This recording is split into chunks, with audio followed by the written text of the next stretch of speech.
Hello, everyone. Oh, sorry. Huh.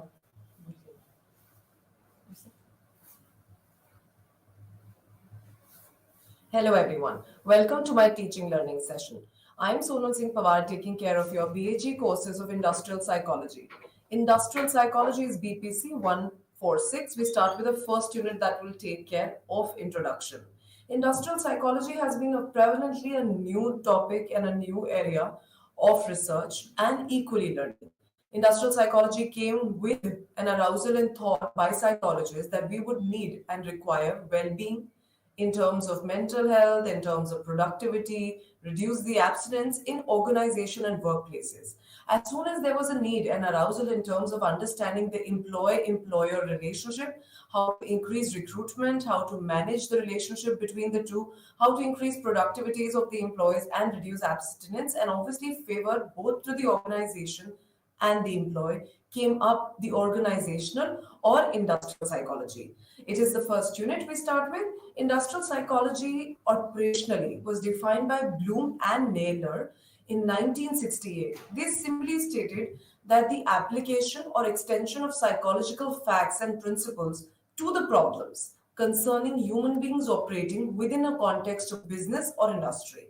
So anything which is concerning any well-being, any problem, any research area which is concerning in the context of business and industry was called as industrial or organizational psychology. This was given by Bloom in 1968. When we talk about industrial psychology, what does industrial psychology actually brings in? That is, what are its goals, what is it looking forward to, and what are the areas of researches that we will even get. So, speaking of that, as my screen suggests, is that industrial psychology is always concerned with selection and testing, selection of the right candidates for a position, and testing of their skills. At times, we forget that organization is always upgrading. They equally want their employees to be upgrading. So, selection and testing is one of the most prime and the first thing that we look forward to.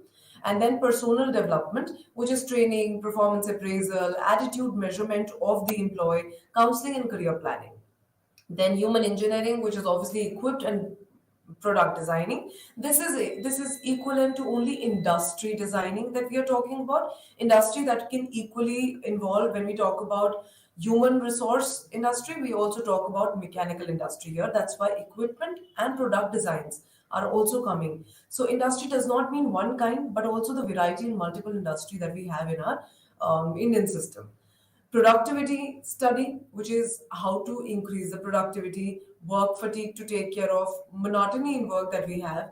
Also, abstinence is one of the most important topic that most of the employer employee relationship should take care of. Physical aspects of work environment, like how your environment is it spacey, is it big, is it suffocating to some people? There are times where work environments have very small washrooms. Now all of these things are catered in industrial psychology.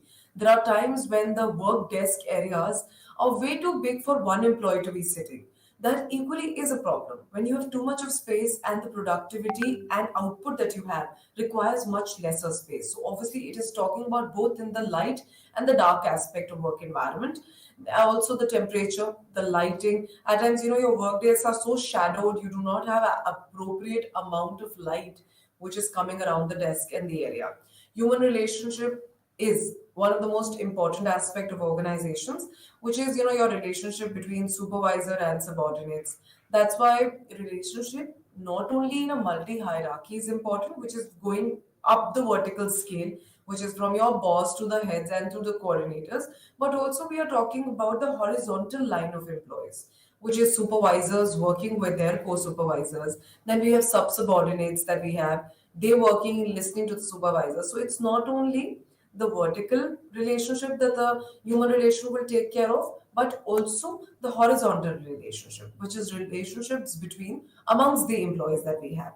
Also, labor union management is one of the most important thing that we forget. Initially, I'm sure in Hindi cinemas we have seen unions usually coming out and having a brash opinion about something, and whenever they have a need that needs to be satiated or satisfied, they usually come on strikes, and there's a lot of fight that's coming on to reduce that chances of fights and to create any harm or reduction in the productivity of the company, we need a human relationship to take care of all these things, which is relationship between vertical subordinates, horizontal subordinates, the union management that we have.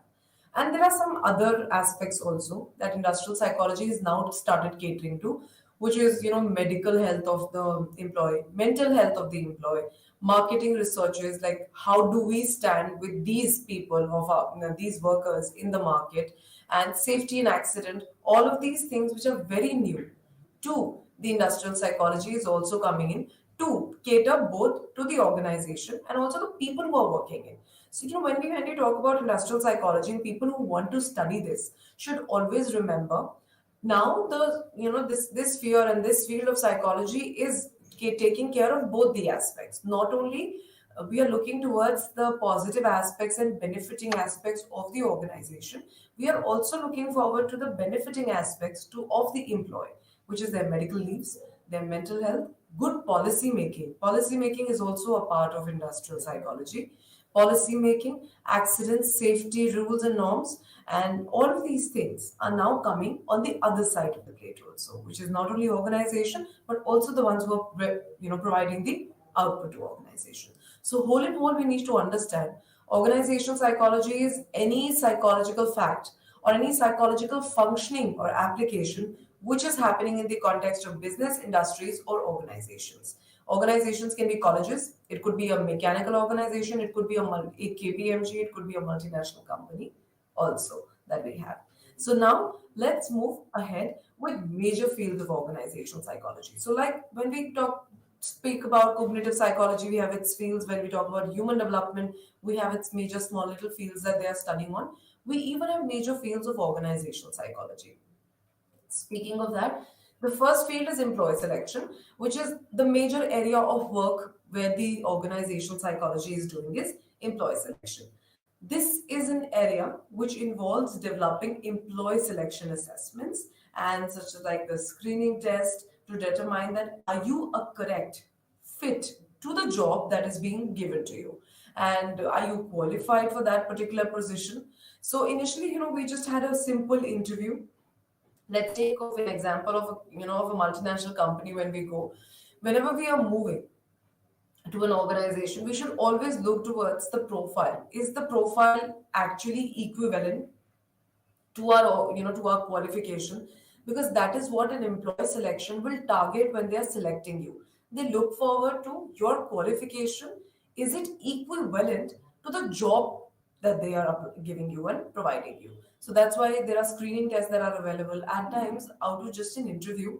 Now testing is also done, like paper pencil tests are also given to the employee sections, especially the ones which are the new fresher providing jobs. There are tests which are paper pencil where you write down aspects about it, and there is an interview which is done. Then there is a panel which screens your thought about the position that you're coming for, particular position. So we need to know the employee selection is one of the most important, and I feel the one of the first thing that happens whenever you're moving towards an organization. So until you don't see a job, you don't go to seek it.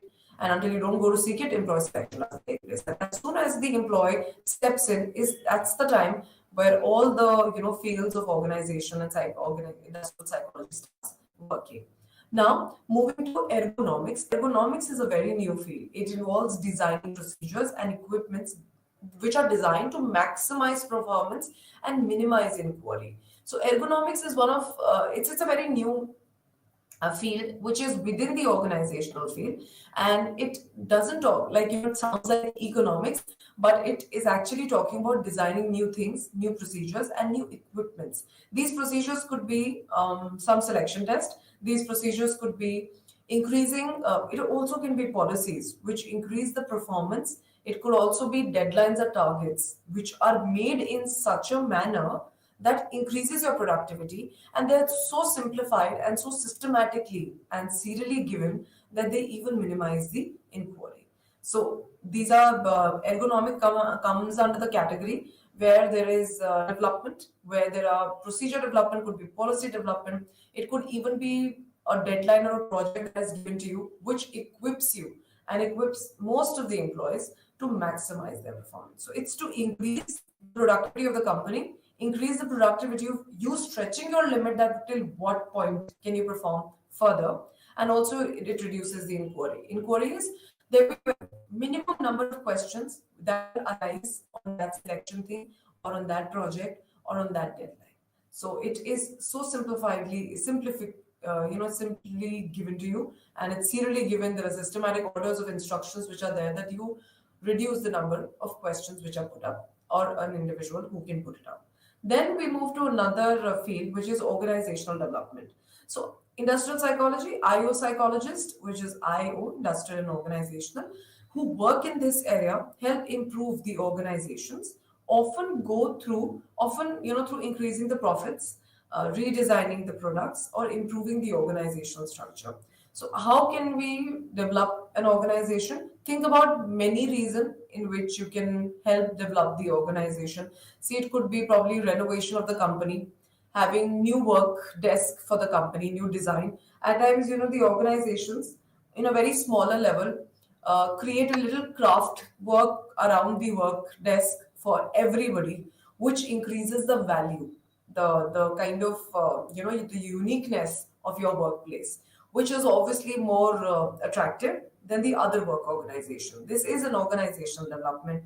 There could be increasing the profits of the work, like small targets, which helps you achieve a lot of profit for the organization. So your people, before, there is one set of employee which is working for smaller targets, and there are one set of employees which is working for projects for 1 or 2 years. So smaller targets increases your benefit, which might be coming after every 3 months. Then we talk about redesigning of products, which is, let's take an example. If there's a company who's looking forward to product selling or marketing of products, they can redesign the same product time and again. So that's organizational development. That goes very correct to phones which are coming in a way of an updated version of their own. Also, we talk about cars also come, like, as this year starts, there would be a new version of a smaller car set only that's already available. So there would be an improvement in the engine, there would be something in the speed, the mileage, or probably the sunroof, which would be better. So this is what is the product redesigning, which increases the profit of the organization and the brand value of the organization. Then the other is performance management. This is equally important, as psychologists stated that who work in this area are developing assessments and techniques to determine the employees are doing their job well or not. So this is equally a very important thing. At time, working in an organization from 9 to 5, or probably 7 to 3, we usually feel at times the work gets in such a routinized pattern that testing, performance check, improvement, skill development is never seen in the employees. And what happens? Monotony develops in their work. So the cycle 1 year is working, and in that 1 year, you go on and on in the same routine like it was in the last year, and the work gets finished with the same development, with the same profit, no increment, no decrement, the stability. As soon we reach a plateau level, and a very stable level, we will not be able to move ahead of it. So these performance management techniques and these assessments help employees, help the organization check, is the employee working well?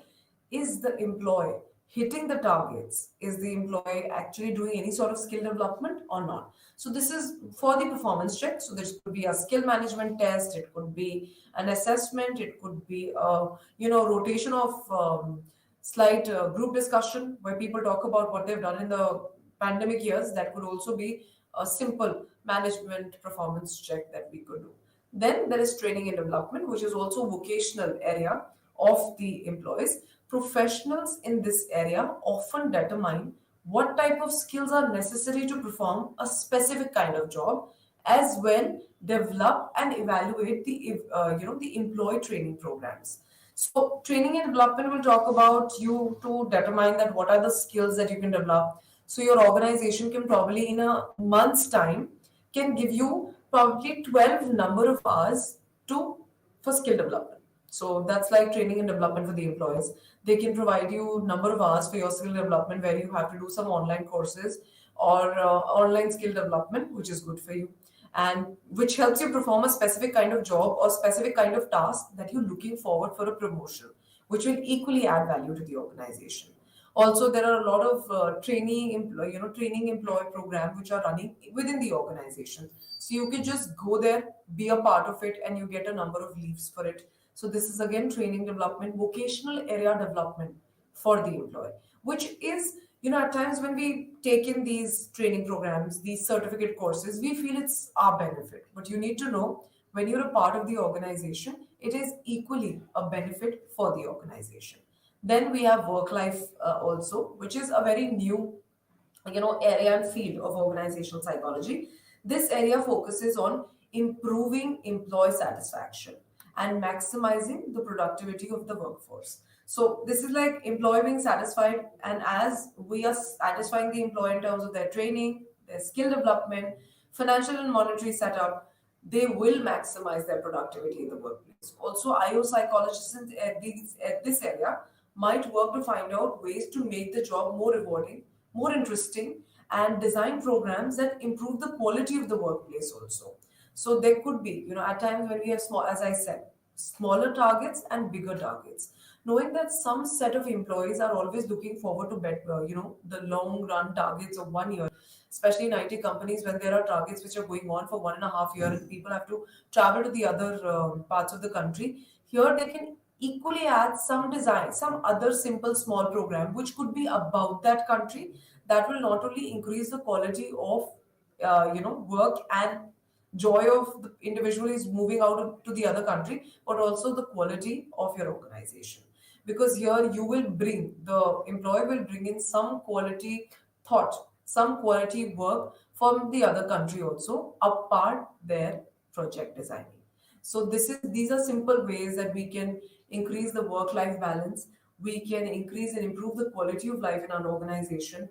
Also, help us increase the productivity of the workforce, equally of the organization also and the employee also.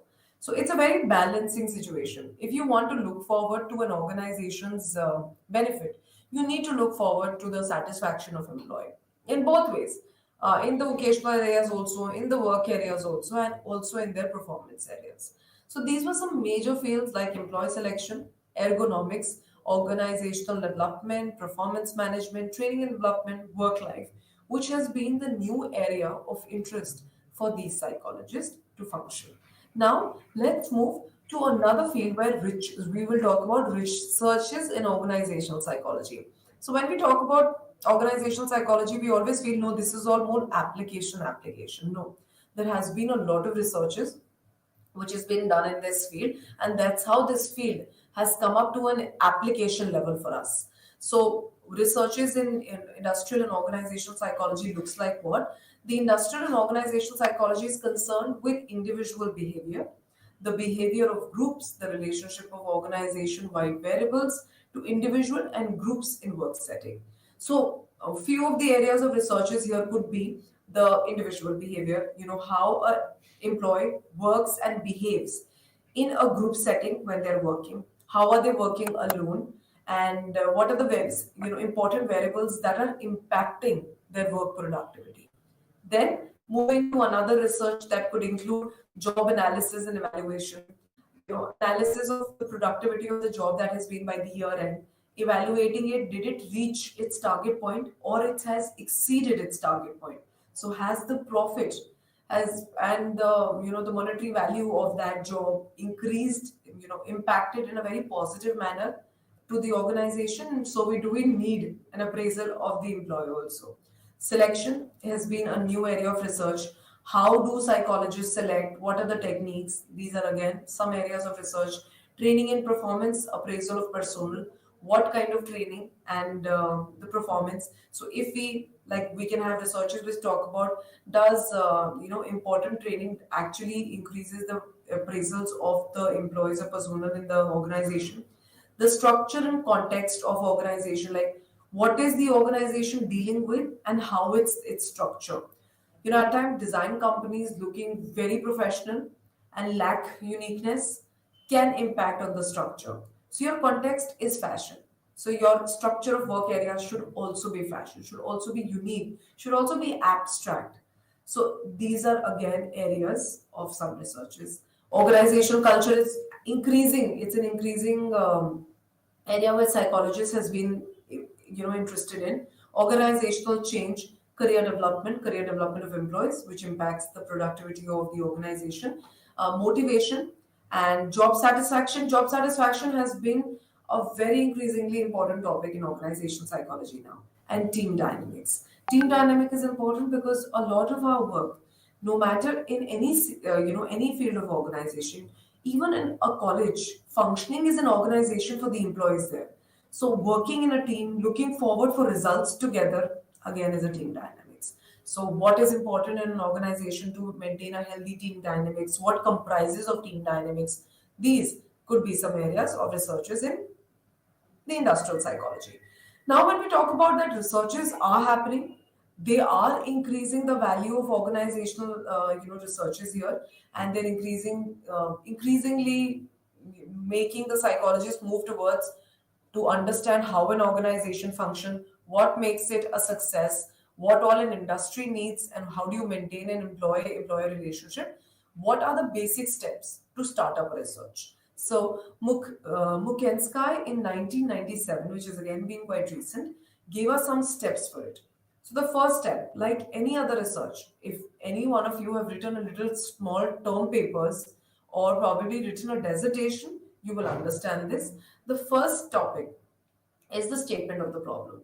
Statement of the problem is the first step in conducting the research, is deciding what you need to research on. So a topic that you need to title it into, a question that you want to initiate the research may come from experiences, may come from previous researches, a personal hunch, and like I think my employees who generally don't come to work on time lack commitment. So this can become a question. It can, you can formalize it into a theory, like punctuality of employees impacting their commitment. So, or commitment, like we can use more variables also.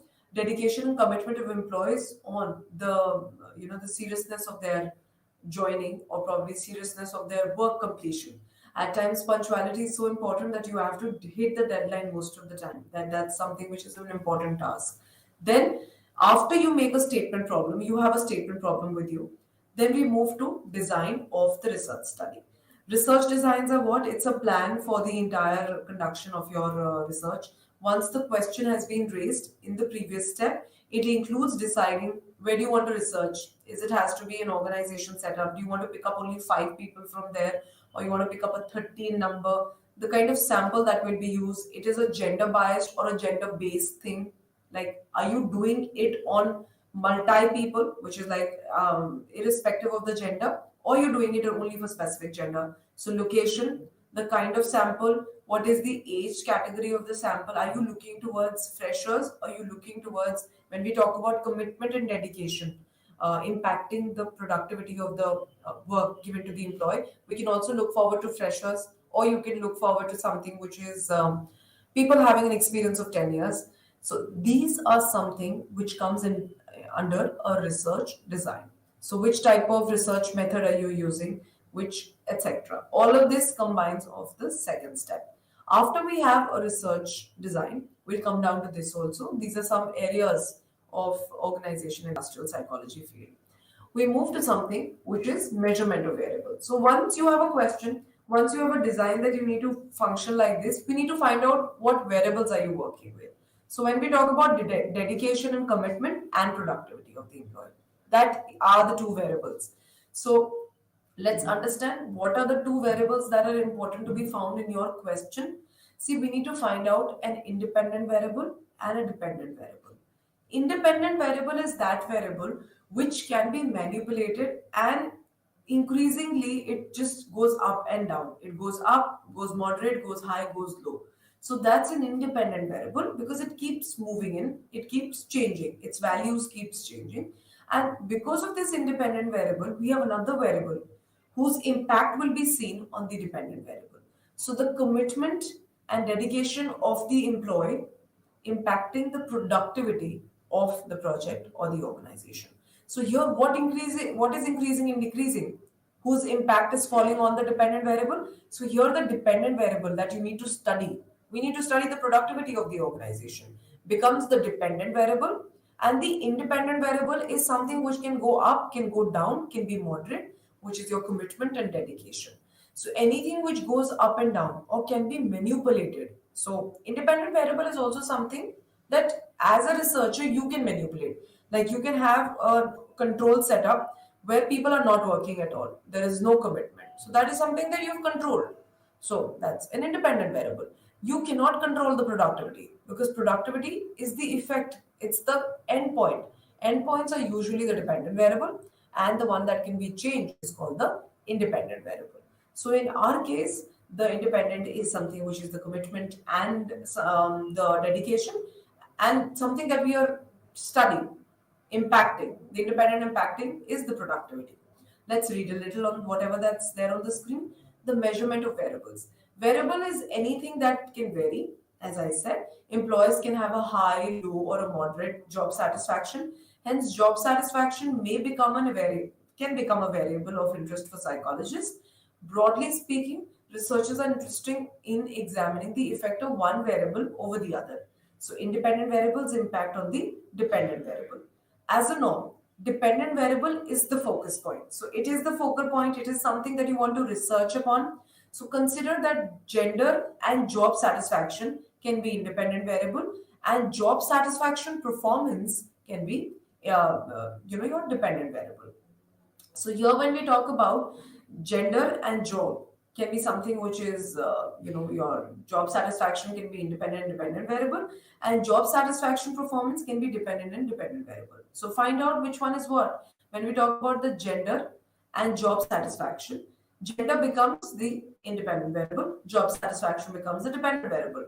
So at times, yes, there are, we can make hypothesis over here that males have better job satisfaction than females, or females have better job satisfaction than males, or there is no difference in the job satisfaction in the males and females. So there is no difference between. So one becomes independent, the other becomes dependent. Even job satisfaction and performance can become both the independent and dependent variable here. Now, as we understood that here, we are focusing on once the question is made, a plan is being made, you need to find out your dependent and independent variable. Once you have it, that's the time that you create that. How do you need to test it? Are you going to analyze data, research data? How? So here we are researching and analyzing data with two methods: quantitative method or qualitative methods. Quantitative methods are going to be using statistical techniques, as I mentioned on the screen. Statistical techniques would be using a standardized questionnaire, a standardized interview schedule, already made psychological test that will include mean, median, mode, standard deviation, all of the statistical techniques that you can use. Whereas qualitative analysis could be something which could include something like when we talk about qualitative analysis, it could be an interview but which has been made by you. So it does not have any psychological testing. It does not have any reliability, validity, which is the essential feature of a psychological test. And it's quality means you have richness of data. You do not have to standardize it in terms of statistical techniques. So quality is richness of data, quantity is accuracy of data, because you're using a statistical technique over there.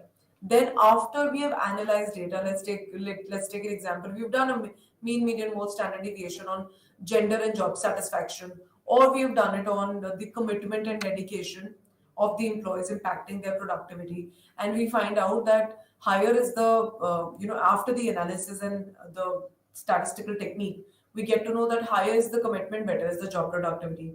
Similarly, in the qualitative data, you will find qualitative analysis would be you take interviews from the employer and employee, and you find out that more they work towards it, better is the productivity for the organization, again through interviews. So this has come through richness of data that we have. Then we come to conclusions from research. This is after the data has been found out. This is the final thing where you accept or reject what is the result that has been. So females have higher job satisfaction than their male counterparts. This could be a conclusion. And it is not just enough to state a conclusion. You need to obviously explain it, that why do you state the same. It could be through the qualitative analysis that you've done, or through the richness of data that you've gathered. So you need to state the conclusion, and you need to state the why that you're concluding. Whether the conclusion that is being drawn can be generalized to the population. So it's like from general to specific to general. Is your population, like is your data that you've gathered, is on a representative sample, a huge sample of an area? So if it's on a 500,000 people of an organizational setup, and there are multiple organizations like that which comprise of 500 people, I'm sure that research can be generalized on the population, on a broader population. So we need to find out that. So writing conclusion is just not making a statement, but also at the same time, quoting that why that statement or that result has been true. So this finishes with how a research are conducted. This was given by, when we speak about, this was given by someone who's Buchensi, as we stated in 1997. And there, as we come back to the screen again, and we come back to the image again, what does the industrial organizational psychology deals with again? Individual assessment, performance appraisal, personal recruitment, job analysis, organizational setup that we have here, also organizational culture, modernization, quality assurance. Quality assurance is also one of the major fields that have been coming up, and occupational health. So these are more fields that talk about where organizational studies are researching upon. Then we had 5 basic steps of research. Now let's move to organizational next topic, which talks about how does organizations witness challenges and issues. There are some contemporary issues which have been started coming up in organizational setups, which are massive in number. Because as we move from one year to the other, there are things, there are developments that are happening, and an organization needs to keep pace with those development, those change. So let's start with the first contemporary issue and challenge which are coming to organization nowadays. Is first is gender discrimination and sexual harassment. So this is something which has been a major need that we need to focus upon when people are working in an organization, because discriminating gender discrimination, when we talk about first, discriminating employees on the basis of their gender is still an existing phenomena, not only in organization if you talk about non-western countries like India, but also in western countries. Women are taken, yes, as multitasker, but also have been taken or as people who would require more number of leaves, because because of the women body type, because of women's deadlines of timelines of getting married, having a baby. So they always associate women with some stereotypical thought, which reduces their job satisfaction. So for example, women are not given a higher position in organization because they feel they're not strong. So here I feel males associated with a physical strength actually overpass a lot of commitment by males on other fields of area. So we feel that males are physically strengthened, so they should be given a higher position in organization because they have the capability and capacity to let that strength add on value to the organization, which is not the right thing. So gender sensitization is something that needs to be given to an organization. It's a critical aspect where employees as well as the employers needs to be given a little bit of knowledge and awareness about it, and how significant it is to what gender should require what kind of position. So there shouldn't be any gender discrimination, so sensitization is important. The issue of gender discrimination needs to be actually be addressed with people. It needs to be dealt with urgency in organization. So there needs to be sensitization, awareness. If there's a concern which is coming, it needs to be addressed at the same time, to maintain the motivation and commitment of the employees. So for example, if we just not talk about males, we talk about females also here.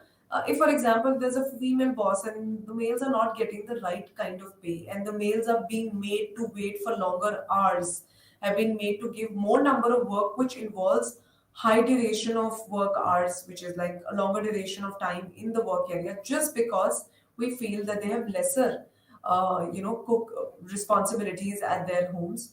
So, this is again gender discrimination, where we feel that they can sit down till 10 or 11 at night and complete a work target which needs to be done within 10 days. This needs to be addressed. If we address it, categorize and give them more bigger team to work on, help them delegate work properly. This is the kind of motivation that an organization can give to the employee so that the productivity of the employers increases. That's like, taking care of gender discrimination in an organization. Then there is obviously sexual harassment that has been an increasing concern for organization and industries nowadays, which is that it has identified sexual harassment in the workplace as the top trend in the present, which is very true. Just because both genders are coming to work now, we equally have women as a gender coming to work in male gender. There is no discrimination of lesser capacity of males and lesser capacity of females, because education as a platform is now equally given to both genders. So when both will be educated, the employer section will have equal amount of genders in terms of males and females. So from an organization and industrial psychology standpoint, organization needs to look into a lot of policy, culture creation, positive culture creation, a culture creation that has a good, what do you call that? A thin line between respecting one another, not reaching into each other's boundaries. Policies needs to be, I feel, updated and re-evaluated all the time. Then every now and then, when we have appraisals every year, when we have new policy made after every, probably every 2 to 3 years, we need to look forward to sexual harassment policies also. Training needs to be given, which is, we can talk about sensitization awareness, that what need not happen in an organization, what is not allowed. So we need to start to address the condition that leads to work, place sexual harassments. So people needs to be, I feel both gender needs to be educated. At times our way of living is so different from the other employee that it could be very harming and sexually intonated to the other, which could not be for us. So culture needs to be re-updated. We need to buffer the culture time and again. Policy needs to be updated and checked for this. Training needs to be provided. I feel there should be a lot of workshop that should be given to be provided to the employees and even the higher heads, to let them know that these are things that you need to consider. Because at the moment, sexual harassment is one of the most important top trends which is happening in organization. People taking advantage, a lot of lawsuits being passed on, in the organization, which is causing a lot of, I think, lack of productivity, lack of good culture in the organization because of this. The next is another contemporary, issue and challenge nowadays is globalization. Workplaces are becoming more globalized. We all know that. This has been happening from the past 10 years that we have. And currently, yes, the last 2, 3 years have also got that, has increased globalization. This means that there needs to be a greater awareness of cross-cultural issues in workplace, because there are people coming from various cultures to one set of organization to work. More diverse workforce is coming, which means that rather than imposing an organizational standard to everybody, see, you have to make things fit to everybody. You cannot stand out and make a policy and make it universal to everyone. We're coming from different culture, different thought process, different ways of living, different practices. So we cannot standardly give one practice to all. Along with that, globalization also is an increasingly remote workforce. This presents with a lot of problems of collaboration, communication, building a sense of teamwork in an organization. So when people are coming from diverse sectors, I feel language could be a problem. Body language, communication, collaboration with one another. People end up sticking to, people end up sticking to employees or colleagues which are of the same cultural setup, which should be broken down. Because once, when we talk about globalization hitting to organization, we have multicultural people coming.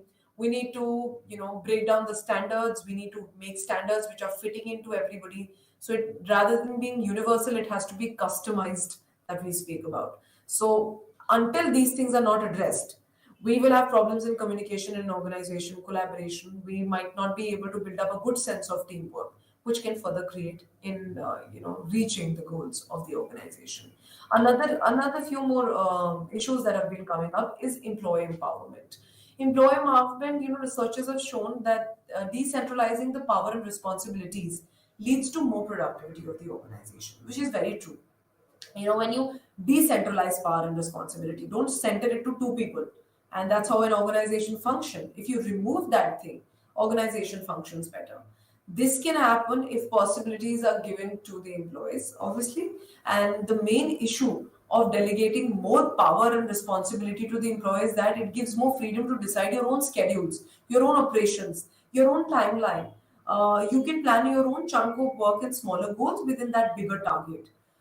It is a good method of solving work related problems which might not match with others and generally obviously create conflict. So this also, I feel, manages the teamwork concerns. Whenever a team is working together, you should just not have one head. You should delegate work in an area that if you know this task well, you should be heading and taking care of your two people. If you are heading this, let's take an example. We are working on a project that that is designing of a project that needs to be exhibited within probably a year. And we design could be taken care by somebody. Presenting that design can be taken care by somebody. The cost station can be taken care by somebody. In this way, a 1 year target can be completed within 7 to 8 months because everybody is heading their own, their own expertise. They are able to decide their own schedule, their own deadlines, which with smaller the number, it's better are the results. Bigger is the team, you will rely on one person for the last decision. So if you want to decide on a cost, you write a mail to the head one. That head one takes it to the second head. The second head takes it to the main head. The hierarchy that we build in creates, breaking down of efforts, I feel, and it takes consumes a lot of time. When consumption of time happens, remember, it could create conflict. It could reduce your productivity. It could reduce the efficient management of time also. Coming back to another challenge, which is workforce diversity. With the increase in the recruitment of the heterogeneous workforce, which is in terms of gender, in terms of culture, in terms of orientations of people, which is age, gender communities, different societies, it does become a challenge for an organization to take care of a diverse workplace. The employees needs to be, you need to retain their cultural identity. Policy should be made that does not hurt their cultural identities. You cannot have I feel, a dress code because the kind of lifestyles and the values people are coming from. You have a dress code, which is restricting. They might not have that much of kind of the code of dress that you've given. They might not have those commodities and they end up buying it, and it increases their expense, which causes frustration for the employee. So lifestyle, common norms in the organization, it needs to be, when we talk about workforce diversity, it has to be managed in a way that it becomes soothing for each and every person, employee which are multicultural, and also the person who's actually taking care of it. So this will take care because then heterogeneity which is coming into play. We are multicultural, we are multi-genders nowadays, we have different ages which is coming. Children are started working at the age of 21 today, and there are people at the age of 45, people at the age of 32. So speaking of this, there's multi-age category. We need to take care of the communication, we need to take care of the kind of lifestyles, the kind of cultures that they're coming into. This, if managed, I feel a lot of a good, a balanced and an equilibrium can be set in an organization if this is managed well. Then we have work-life balance and employee health, which is a very new, issue which has been cropping up. Unhealthy employees actually lower productivity. More time that is missed, more the abstinence possibly, lesser would be the turnover of the organization. So when an organization addresses work-life balance, employee health, it benefits both the employee and the workplace. So if you give the correct amount of work leaves to the employee, you allow them to have work from home at those days. And this can allow both result obtaining, which from the employee, because the employee can work from home, giving them the appropriate amount of medical leaves, allow them to take rest and take care of their health. This benefits both the sides, the employee also and the organization also. However, there may be privacy and other implication for workplace health and wellness programs that the organization psychologists will examine. We can have a routinely checkup. If you tie up with a hospital, you can have routinely checkup of your employees. That can be an add-on benefit and can be, taken as very positive by the employer also. Giving them a healthcare facility, providing them a health management card that we have, which assure them an yearly management and yearly benefit that you can provide them. So these are smaller things which takes care of the health of the employee, and directly indirectly impacts the productivity of the organization and well-being of the organization. And there are some, when we talk about the Gen Y workers that we are at the moment, or the Gen Z workers, the Gen Y workers, what are the other things that needs to be catered in our generation is, see, there are high work expectations from the self. So employees come up with very high expectation. I need to work faster. More that I work faster, the better is going to be my appraisal. So these policy of appraisal needs to be categorized and sorted out, so that people who are working too much and too faster to gain something should be sorted out. High expectation of employees are also another, it is becoming a concern, because they want a fair, a very direct manager who can highly engage them in their professional development. So when an employee is very, I feel, whenever we have employees which are efficient, very dedicated to the work and very intelligent, not only monetary appraisal but also vocational appraisals to be taken care of. Give them an an outdoor setting, training and workshop where they can travel and take a workshop, and allow their families to go with them. And if they're not having a family, individually to go. This takes care of their high expectations. Then ongoing learning, which is they seek out creative challenges. Obviously, all the workplace organizational employees would look forward to something which is challenging, positively appraising to them, which can use their resources effectively. Immediate responsibility, they want to make an important impact on day one, which is very true. These are Gen Y workers' thought and challenges that they face. Goal oriented, they want they want smaller goals and very tight guidelines so that they can reach to it. No one would want a very tight guideline and a bigger project or a bigger goal. This would lead to malmanagement for the Gen Y workers. So these are again some issues which are being faced by the employees and the workers that we have. Let's move to few more. Improving skill is also another contemporary issue which has been coming to organization, which is improving skills. Organizations have been continuously improvising technology. Pandemic has been one, I feel, a springboard for all of us.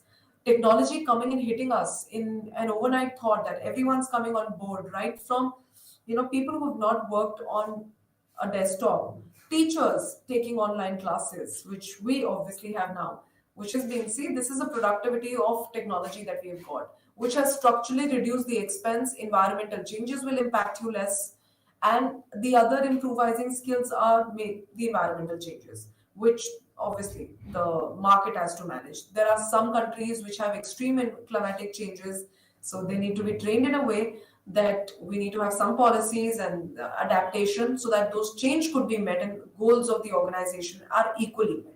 Therefore, it is a challenge for the organization to identify the training needs, plan a series of training development programs, career development programs for them, so that any changes in the structure, in the technology, can be taken care by the employer. Ethical dilemmas has been a very age-old, I feel, issue which has been sticking to organization. It is a challenge for the organization to curb unethical practices. It's very difficult, from smaller to the higher concepts, leaking of confidential information, putting out costation rates to other people, financial gain, loafing. Social loafing is so common that we did the last time in the other, applied social psychology. Division of responsibility. We don't get to know who's working how. So five people, only three are working. That's again an ethical dilemma. So all these we need to have a very good check. The organization needs to have a good check to take care of all of this, which is ethical dilemma. Then digital world. This is like the current situation has posed a challenge for each organization to transfer their mode from an offline to an online working mode. Data compiling, filing, everything has come to digital mode. Marking students, putting their grades on online, everything available on the screen. Having a sound internet connection, having a good adequate knowledge for computers and computer application is important.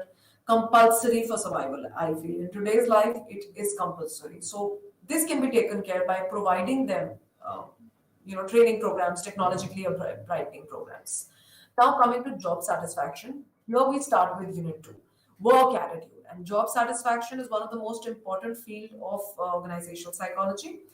It has been defined operationally by Locke in 1976 Appraisal or a positive emotional state resulting from the appraisal of one's jobs and experience is job satisfaction. Also, Spectre 1997 defines it. The extent to which people like their job in terms of satisfaction or dislike their jobs is called job satisfaction.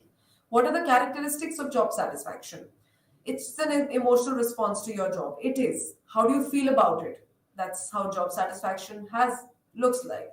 It is also the extent to which the work environment meets the work attitude will lead to job satisfaction and expectation of the employee. So it's like, how is your workplace? What is the kind of work? What are the kind of people that you're working with? And the completion of your work. All of this is job satisfaction. It is a result of people's perception of how well their job outcome has been as comparison to what they view, both in terms of organization and in terms of themselves. Job satisfaction is an evaluation of the job and of the organization that shows up your significant work behaviors like your productivity, how absent you've been, what is the workplace deviance, like how deviated your results have been, turnover of the organizational setup. This all comprises of job satisfaction. Also, some other important features: improve mental and work health is also job satisfaction, decrease abstinence, increase productivity, obviously, decrease in employee turnover, and increase in job satisfaction. These are very important for job satisfaction to happen. Then, job satisfaction is reflected in the terms of the attitudes of people.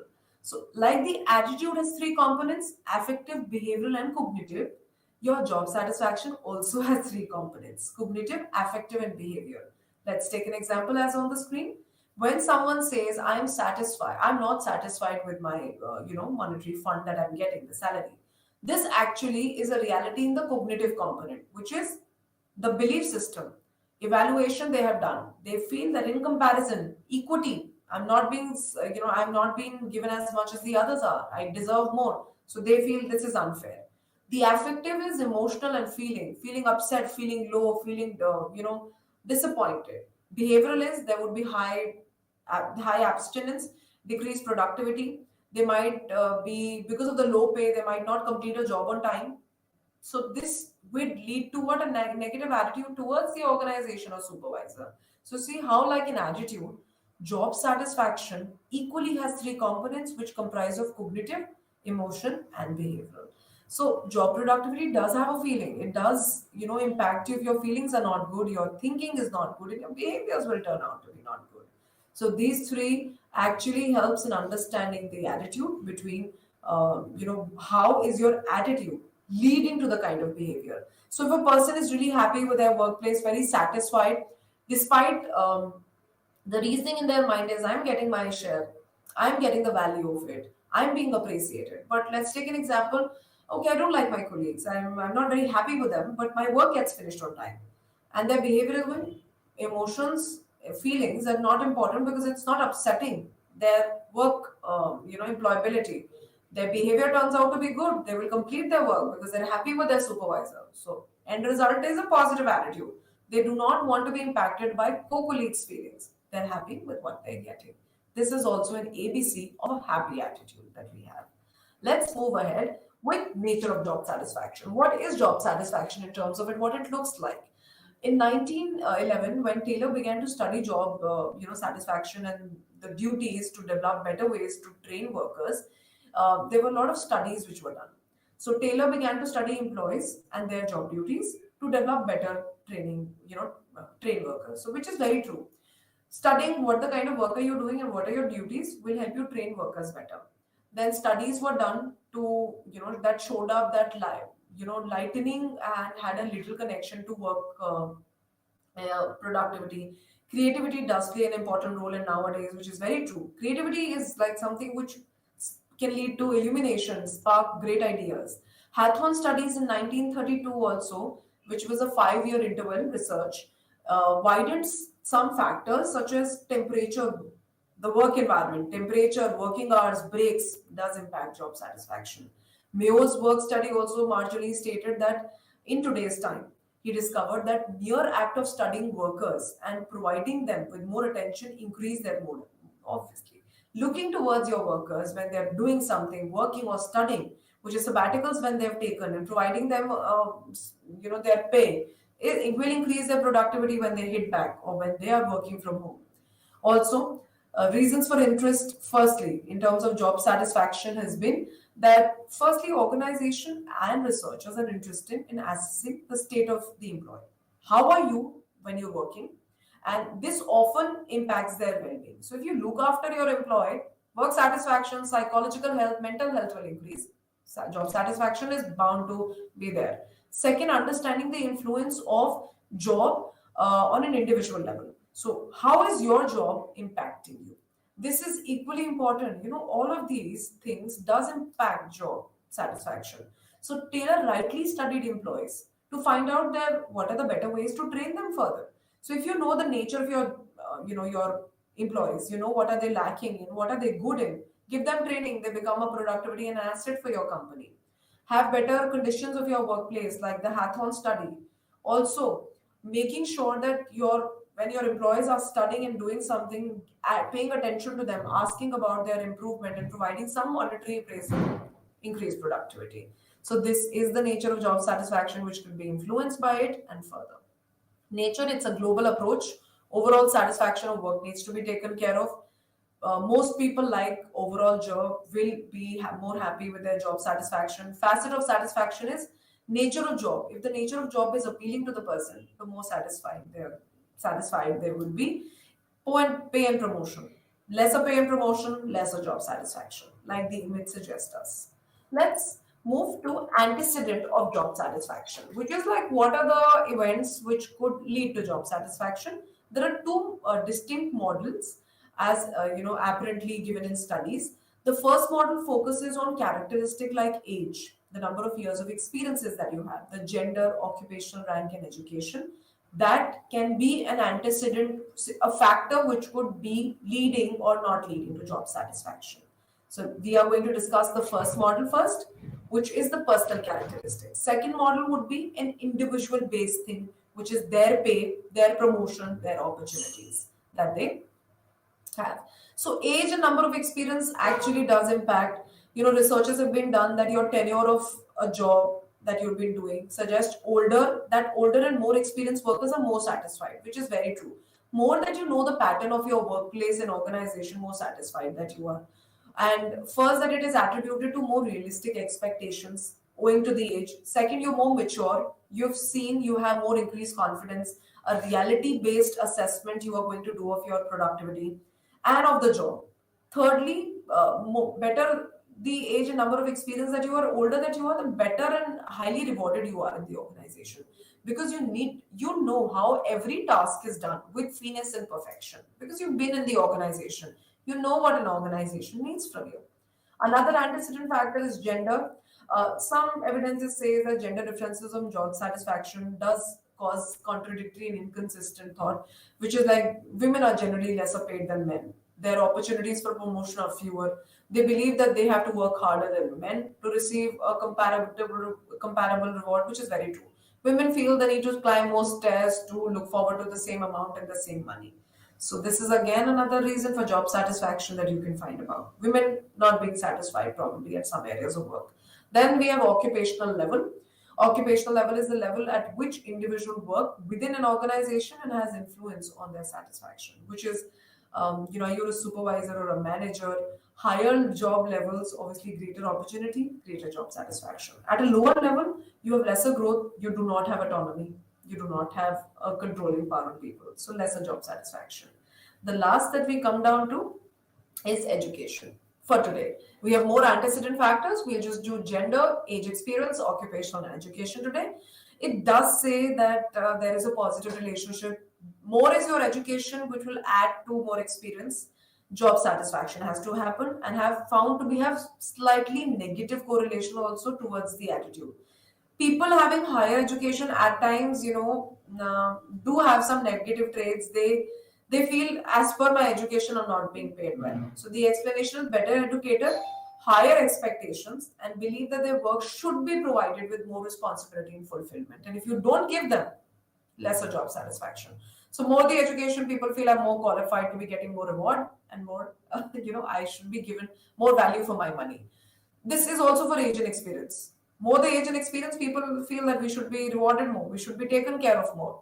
So is job. Ideally, education and job satisfaction is positively correlated.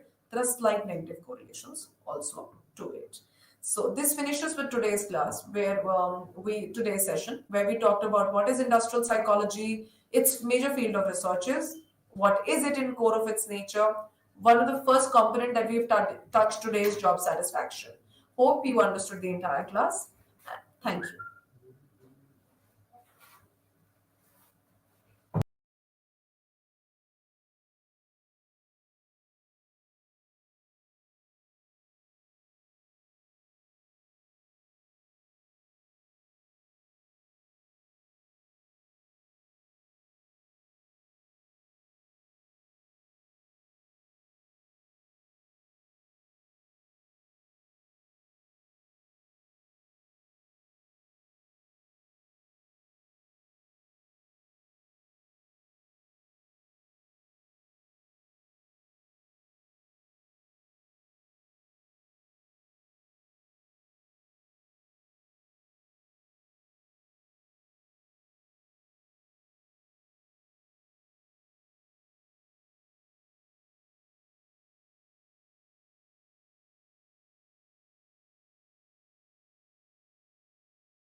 External sector అంటే అంతర్జాతీయ వ్యాపారం ఆర్థికాభివృద్ధికి దోహదకారిన కాదా? అంతర్జాతీయ వ్యాపారం ద్వారా మరి అభివృద్ధి చెందుతున్న దేశాలకు, అభివృద్ధి చెందిన దేశాలకు మరి రెండు దేశాలకి లాభదాయకమా కాదా? మరి అభివృద్ధి చెందుతున్నటువంటి దేశాల లోపల అంతర్జాతీయ వ్యాపారం ద్వారా ఏమైనా ఒత్తిడి అనేది ఉంటుందా? అంటే సాధారణంగా వ్యాపారాన్ని మనం ఇక్కడ రెండు రకాలుగా చెప్పవచ్చు. ఒకటి స్వదేశీ, రెండు విదేశీ వ్యాపారం. అంటే స్వదేశీ వ్యాపారం అంటే వస్తు రాశిని, వస్తు సేవలని ఒక దేశ సరిహద్దులలోపు, ఒక దేశం యొక్క సరిహద్దులలోపు, పొలిటికల్ బౌండరీస్ లోపు కొనుగోలు అమ్మకాలు వినిమయం కొనసాగించినట్లయితే దానిని స్వదేశీ వ్యాపారం అంటారు. ఇక విదేశీ వ్యాపారం లేదా అంతర్జాతీయ వ్యాపారం. మరి అంతర్జాతీయ వ్యాపారానికి వచ్చేసరికి ఇక్కడ వస్తు రాశిని, వస్తు సేవలని మరి ఒక దేశం నుండి మరొక దేశానికి లేదా రెండు దేశాల మధ్యన ఎగుమతులు దిగుమతులు మారకం కొనసాగించినట్లయితే దానిని అంతర్జాతీయ వ్యాపారం అంటారు. వాస్తవానికి ఆర్థికాభివృద్ధిని నిర్ణయించే అంశాలలో అంతర్జాతీయ వ్యాపారం కూడా ఒకటి. ఆర్థికాభివృద్ధిని నిర్ణయించే అంశాలలో అంతర్జాతీయ వ్యాపారం కూడా ఒకటి. ఎందుకు అంతర్జాతీయ వ్యాపారాన్ని ఒకటిగా చూపిస్తున్నాం అంటే అభివృద్ధి చెందిన దేశాలన్నీ కూడా అంతర్జాతీయ వ్యాపారం ద్వారా అధిక లాభాలను గడించి సాంకేతిక పరిజ్ఞానాన్ని ఉపయోగించి ఎక్కువ వస్తురాశిని ఉత్పత్తి చేసి ఈ ఉత్పత్తి చేసినటువంటి అదనంగా ఉత్పత్తి చేసినటువంటి వస్తురాశిని అభివృద్ధి చెందుతున్న దేశాలకు, ఇతర దేశాలకి, వెనుకబడిన దేశాలకు ఎగుమతి చేసి వాటిని యొక్క ఆర్థికంగా అవి నిలదొక్కుకోగలిగాయి. మరి మనలాంటి అభివృద్ధి చెందుతున్నటువంటి దేశాలకి తప్పనిసరిగా వస్తురాశిని, వస్తు సేవలని మనం దిగుమతి చేసుకోవాల్సినటువంటి అవసరం ఉంది.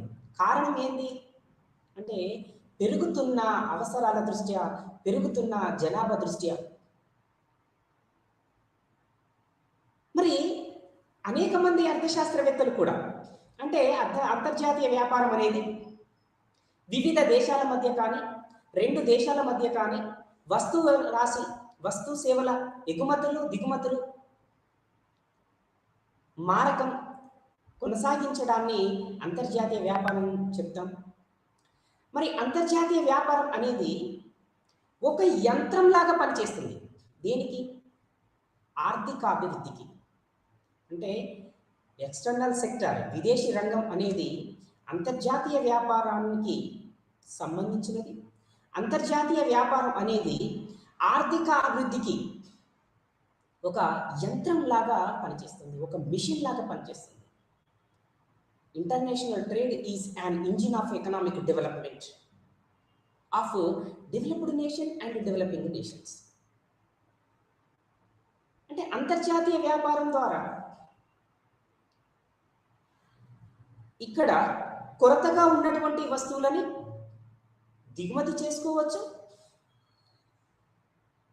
ఇక్కడ అత్యల్ప వ్యయంతో, తక్కువ ఖర్చుతోటి ఉత్పత్తి చేయబడినటువంటి వస్తురాశిని మరి బట్టి, ఇక్కడ వాటికి అయ్యేటువంటి ఉత్పత్తికి అయ్యేటువంటి ఖర్చులను బట్టి ఎక్కువ వస్తురాశిని ఉత్పత్తి చేసినప్పుడు ఆ వస్తురాశిని విదేశాలకి ఎగుమతి చేయడం ద్వారా విదేశీ మారకపు నిల్వలు మనం, విదేశీ మారకపు కరెన్సీని మనం దిగుమతి చేసుకుంటాం. మరి ఇక్కడ చూసినప్పుడు అభివృద్ధి చెందుతున్నటువంటి దేశాలకు, అభివృద్ధి చెందిన దేశాలకు ఏమైనా ఆంతరం అనేది ఉందా అంటే ఇక్కడ మనకు తెలుస్తుంది. అభివృద్ధి చెందిన దేశాలు ఎగుమతులు ఎక్కువ చేస్తాయి, దిగుమతులు తక్కువ చేసుకుంటాయి. కానీ అభివృద్ధి చెందుతున్నటువంటి దేశాలు లేదా అభివృద్ధి చెందుతున్నటువంటి దేశమైన భారతదేశం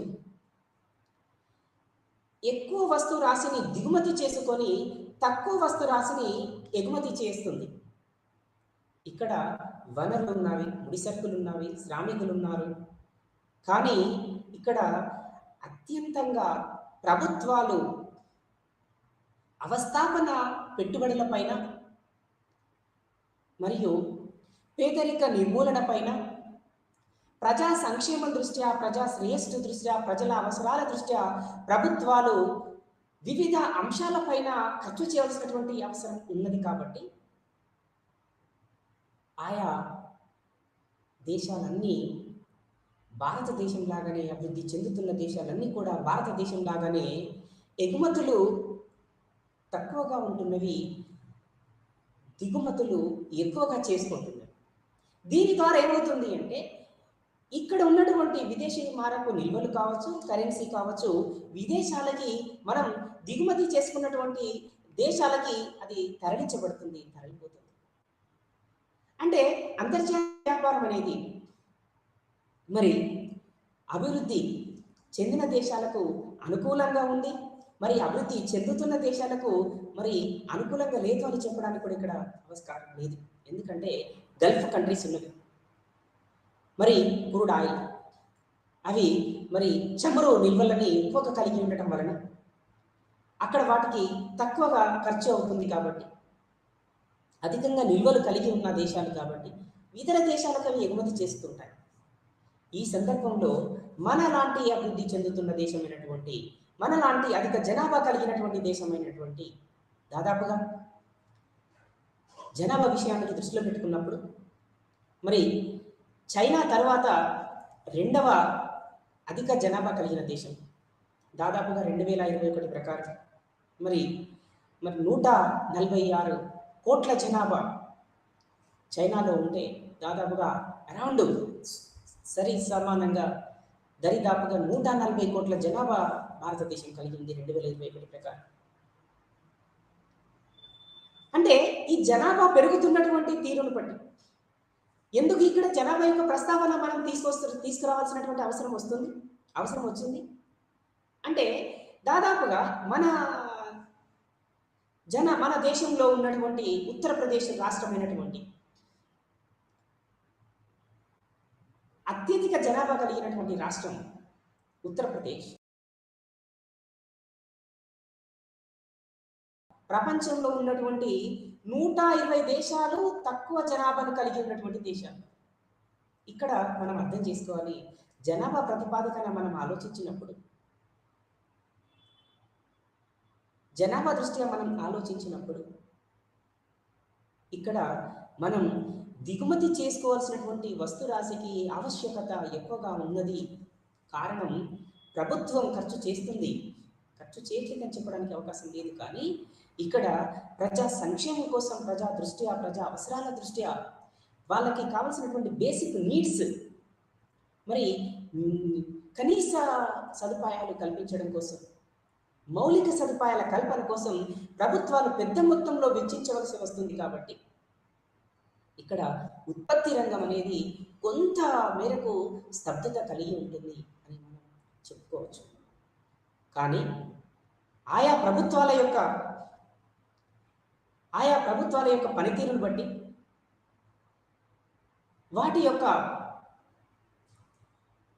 పాలసీ విధానం, ఇంప్లిమెంటేషన్, పాలసీల విధాన రూపకల్పన, పాలసీల అమలు తీరు, వీటిని బట్టి కూడా ఉత్పత్తి రంగం అనేది కొంత పికప్ అవుతూ, కొంత గ్రోత్ సైడ్ నడుస్తూ ఉంటుంది. కానీ ఇక్కడ జనాభాకి సరిపోయేంత పెరుగుతున్న జనాభాకి సరిపోయే అంతగా ఉత్పత్తి జరగకపోవడం కూడా ఒక కారణంగా మనం చూడవచ్చు. అందుకే చాలా అభివృద్ధి చెందుతున్నటువంటి దేశాలు ఒక క్రూడ్ ఆయిల్, ఒక చమురు నిల్వల పైననే కాకుండా ఇతరత్ర వస్తువుల కోసం కూడా ఇతర దేశాలపైన ముఖ్యంగా అభివృద్ధి చెందిన దేశాలపైన ఎక్కువగా కూడా ఆధారపడవలసినటువంటి అవసరం వస్తుంది. మరి ఈ తరుణంలో కూడా ఐడమ్ స్మిత్ కావచ్చు, లేక మార్షల్ కావచ్చు, లేదా హిగ్స్ అండ్ బోయిలిన్ కావచ్చు, హెచ్ఓ థియరీ అంటాం. వీళ్ళు ముఖ్యంగా వనరుల లభ్యతలో గల తేడా అంటే ఇక్కడ స్వదేశీ రంగం దృష్ట్యా చూసినప్పుడు ఉత్పత్తి కారకాలకి పూర్తిగా గమనశీలత ఉంటుంది. మరి విదేశీ రంగం దృష్ట్యా చూసినప్పుడు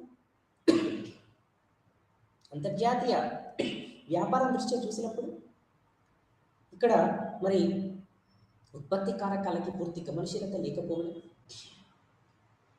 మరి ఎక్కువగా మనం భారతదేశం కూడా స్వాతంత్రం వచ్చిన తర్వాత కూడా మన దేశం నుండి ముడి సరుకులని, మాధ్యమిక వస్తువులని ఇతర దేశాలకి ఎగుమతి చేసి పూర్తిగా తయారైనటువంటి వస్తువులని, పూర్తిగా తయారు చేయబడినటువంటి వస్తువులని దిగుమతి చేసుకున్నటువంటి సందర్భాలు అనేకం ఉన్నాయి.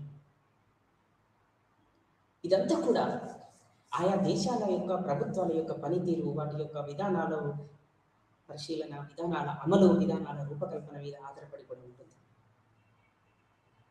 అంతేకాకుండా అంతర్జాతీయ వ్యాపారం అనేది ఎక్కువగా ఉండడం వల్ల, అంటే అంతర్జాతీయ వ్యాపారం యొక్క శాతం పర్సంటేజ్ ఎక్కువగా ఉండడం వలన ఎక్కువ విదేశీ మారకం నిల్వలు చేకూరుతాయి. ఎక్కువ విదేశీ మారకం నిల్వలు చేకూరడం వలన ఎక్కువ అభివృద్ధి జరుగుతుంది, ఎక్కువ ఉత్పత్తి జరుగుతుంది, ఎక్కువ ఉపాధి కూడా జరుగుతుంది. అంతేకాకుండా అంతర్జాతీయ వ్యాపారం అనేది ముఖ్యంగా మార్కెట్ల విస్తరణకి, ఎక్స్టెన్షన్ ఆఫ్ మార్కెట్ స్ట్రక్చర్కి దోహదపడుతుంది. తద్వారా ఉపాధి అవకాశాలు మెరుగుపడతాయి, ఉద్యోగిత కల్పన జరుగుతుంది.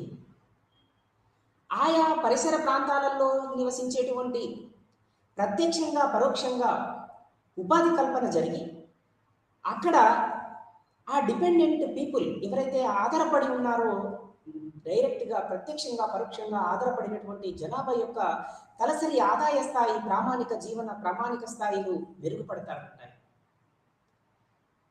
ఇదంతా కూడా అంతర్జాతీయ వ్యాపారం ద్వారా జరుగుతున్నటువంటి ఈ వృత్తి ఫలాలన్నీ కూడా ఆర్థిక వ్యవస్థని పటిష్టవంతం చేసేటువంటివి. ముఖ్యంగా ఉపాధి అవకాశాలు మెరుగుపడడం, ఉద్యోగ కల్పన జరగడం, తలసరి ఆదాయ స్థాయి, జీవన ప్రమాణ సూచికలు, జీవన ప్రమాణ స్థాయి మెరుగుపడడం, ఇంకా వివిధ దేశాలలో, ముఖ్యంగా కొన్ని దేశాలు శ్రమ సాంద్రత కలిగి ఉంటాయి, మరికొన్ని దేశాలు మూలధన సాంద్రత కలిగి ఉండడం. అంటే ఇక్కడ సాధారణంగా ఉత్పత్తి అనేది 2 పద్ధతుల ద్వారా జరుగుతుంది. ఒకటి శ్రమ సాంద్రత పద్ధతి ద్వారా, 2 మూలధన సాంద్రత పద్ధతి ద్వారా. మరి శ్రమ సాంద్రత పద్ధతి అనేది ఎక్కడ దేనికి ఉపయోగకరమైనది, దేనికి అనుకూలమైనది అంటే మనలాంటి అభివృద్ధి చెందుతున్నటువంటి దేశాలన్నిటికీ కూడా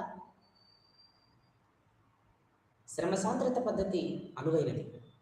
ఎందుకోసం? మరి మనలాంటి దేశాలలో అధిక జనాభా ఉంటుంది, అధిక శ్రామికులు ఉంటారు, శ్రామికులకు యొక్క శాతం పర్సంటేజ్ ఎక్కువగా ఉంటుంది, లభ్యత ఎక్కువగా ఉంటుంది. మరి అదే అభివృద్ధి చెందిన దేశాలలో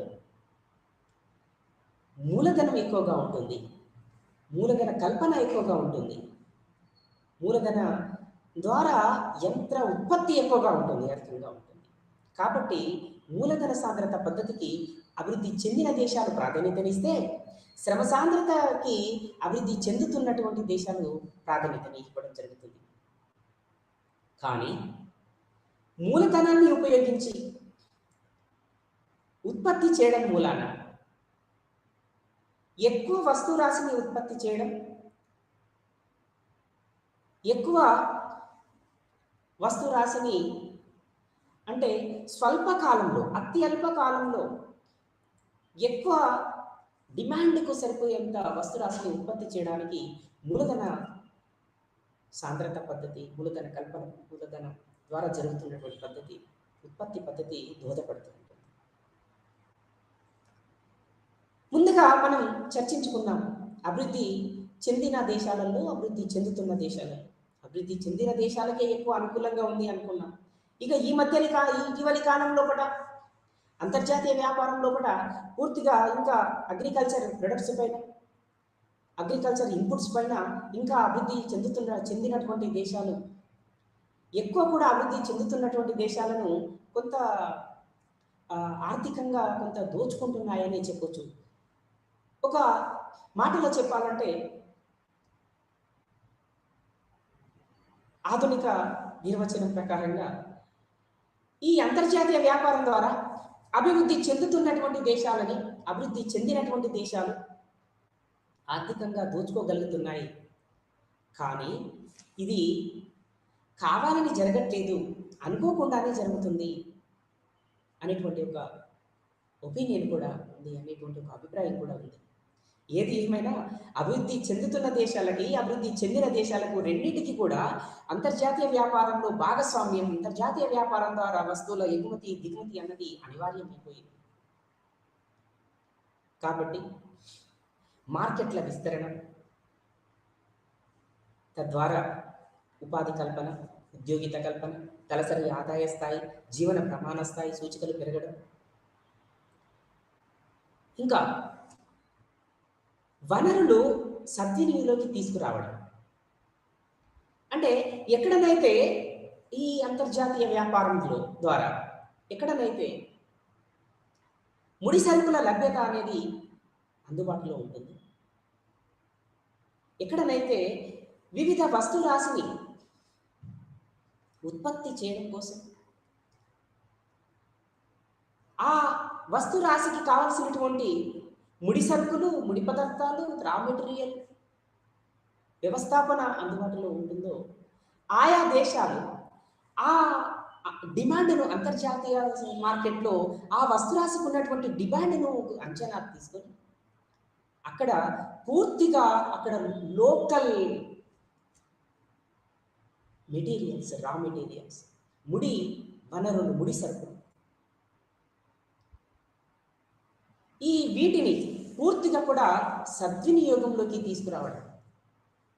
అంటే స్థానికంగా ఉన్నటువంటి రా మెటీరియల్ కావచ్చు, ముడి పదార్థాలు కావచ్చు, ముడి సరుకులు కావచ్చు, పూర్తిగా తయారీ కాని వస్తువులు కావచ్చు, అంతర్జాతీయ మార్కెట్లో వాటికి ఉన్న డిమాండ్ను బట్టి ఆ వస్తు రాశిని ఎక్కువగా ఉత్పత్తి చేయడం జరుగుతుంది.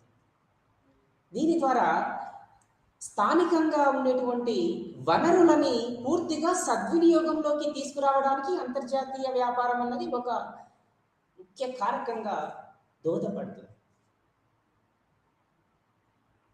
అంతేకాకుండా ఇంకా పోటీతత్వం పెరుగుతుంది. పోటీతత్వం పెరుగుతుంది అంటే ఈ పోటీతత్వం అన్నది, కాంపిటీషన్ స్పిరిట్ దేనికి దోహదపడుతుంది? ఆయా దేశాల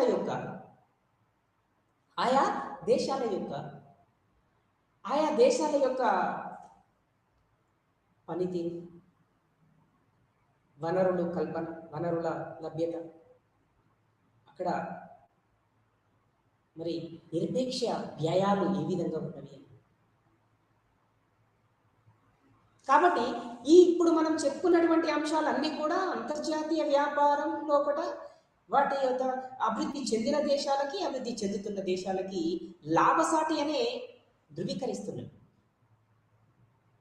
ముందుగా ఉపాధి కల్పన, ఉద్యోగిత కల్పన, మరి స్థానికంగా ఉండబడినటువంటి వనరుని సద్వినియోగం తీసుకురావడం, తలసరి ఆదాయ స్థాయి, జీవన ప్రమాణ స్థాయిని మెరుగుపరచుకోవడం, ఇంకా అంతేకాకుండా మార్కెట్ను విస్తరించుకోవడం, పోటీతత్వాన్ని అలవర్చుకోవడం, ఈ అంశాలన్నీ కూడా అంతర్జాతీయ వ్యాపారానికి కారణమని చెప్పవచ్చు. దీని ద్వారా ఉత్పత్తి జరిగినటువంటి వస్తురాశిని వివిధ దేశాలకు ఎగుమతి చేసి విదేశీ మారక నిల్వలు గణించినప్పుడు మన దేశాలలో, మనలాంటి అభివృద్ధి చెందుతున్న దేశాలలో ఏ ఏ వస్తు రాశిని కొరతగా ఉంది, ఏ వస్తు రాశిని మరి ఉత్పత్తి చేయడానికి అధిక వ్యయం అవుతుంది అంటే ఇక్కడ సాపేక్ష వ్యయాలు, నిరపేక్ష వ్యయాలు అనేటి ఒక వస్తు రాశిని ఉత్పత్తి చేయడానికి అయ్యేటువంటి నిరపేక్ష వ్యయాలు, సాపేక్ష వ్యయాలు అనేది ఏ విధంగా ఉంది, వాటి యొక్క లభ్యత, వనరుల లభ్యత అనేది ఏ విధంగా ఉన్నది అనే అంశాలు చాలా అంతర్జాతీయ వ్యాపారాన్ని ప్రభావితం చేస్తాయి. శ్రమ సాంద్రత పద్ధతి, మూలధన సాంద్రత పద్ధతి అని ఎంత ప్రభావితం చేస్తుందో, వనరుల లభ్యత అన్నది ఎంత అయితే స్థానికంగా లభించేటువంటి సహజ వనరుల లభ్యత అన్నది మరి మూలధనం, మానవ మూలధనం, వీటితో పాటుగా మరి వస్తు రాశిని ఉత్పత్తి చేయడానికి అయ్యేటువంటి సాపేక్ష వ్యయాలు, నిరపేక్ష వ్యయాలు కూడా అంతర్జాతీయ వ్యాపారాన్ని ప్రభావితం చేస్తాయి. కాబట్టే అంతర్జాతీయ వ్యాపారాన్ని ఆర్థికాభివృద్ధికి ఒక యంత్రంలాగా పనిచేస్తుంది. దాదాపుగా 2001 ప్రకారం అంతర్జాతీయ వ్యాపారంలో భారతదేశం యొక్క శాతం ఎంత అంటే 0.7% చెప్పవచ్చు. ఇది 2011కు వచ్చేసరికి సుమారుగా 1.7%, 2021కి వచ్చేసరికి ఇది దాదాపుగా సుమారుగా 2.7%గా వ్యాఖ్యానించడం జరుగుతుంది. అరౌండ్ 3% అంతే. అంటే ఈ విధంగా మరి అభివృద్ధి చెందినటువంటి దేశాల యొక్క శాతం చూసినప్పుడు అది అబౌట్ 2 డిజిట్స్లో ఉండడం, అబౌట్ 2 డిజిట్స్లో ఉండడం వల్ల ఇంకా ఇక్కడ మనం కంపారిజన్ చేసుకోవడానికి కూడా అసలు ఇక్కడ సరిపోదు. అంతర్జాతీయ వ్యాపారంలో కూడా మనం చాలా సంవత్సరాలుగా ముడి సరుకులను విదేశాలకు ఎగుమతి చేసి, రా మెటీరియల్స్ని ఎగుమతి చేసి పూర్తిగా తయారు చేయబడినటువంటి వస్తురాశిని మనం దిగుమతి చేసుకుందాం. దీని ద్వారా మన దేశ ఆర్థిక వ్యవస్థకు జరిగినటువంటి నష్టం అంతా ఇంత కాదు అని చెప్పొచ్చు. దాంట్లో భాగమే పబ్లిక్ లా 480. లాస్ట్ క్లాస్లో మనం డిస్కస్ చేశాం. పబ్లిక్ లా 480, PL 480 అంటారు. ఇది ఒక నెగోషియేషన్. దేనికి అంటే అమెరికాకి ఇండియాకి మధ్య జరిగినటువంటి ఒక ఒప్పందం, ఒక కాంట్రాక్ట్. దీని ప్రకారంగా ఆహార నిల్వలు, ఆహార ధాన్యాలు, మనకు కావాల్సినటువంటి రైస్ కావచ్చు, వీట్ కావచ్చు, ఇంకా ఆహార నిల్వలు అమెరికా మన దేశానికి దిగుమతి చేస్తుంది. అంటే అప్పుడు మనకు ఆహార నిల్వలని, మన దేశ జనాభాకి సరిపోయేంత ఆహార నిల్వలు కూడా మన దేశంలో లేవు అన్నమాట. కాబట్టి అంతర్జాతీయ వ్యాపారం పైన మనం ఆధారపడడం అనేది అనివార్యమైపోయింది. కాబట్టి మన దేశాన్ని జనాభాకి సరిపోయేటువంటి ఆహార నిల్వలు అందించాలి అంటే అంతర్జాతీయ వ్యాపారం కూడా అనివార్యమే. అది లాభదాయకమా కాదా అన్నది సెకండరీ. కాబట్టి ప్రతి దేశానికి కూడా అంతర్జాతీయ వ్యాపారంలో భాగస్వామ్యం అవడం అన్నది కీలకమైపోయింది.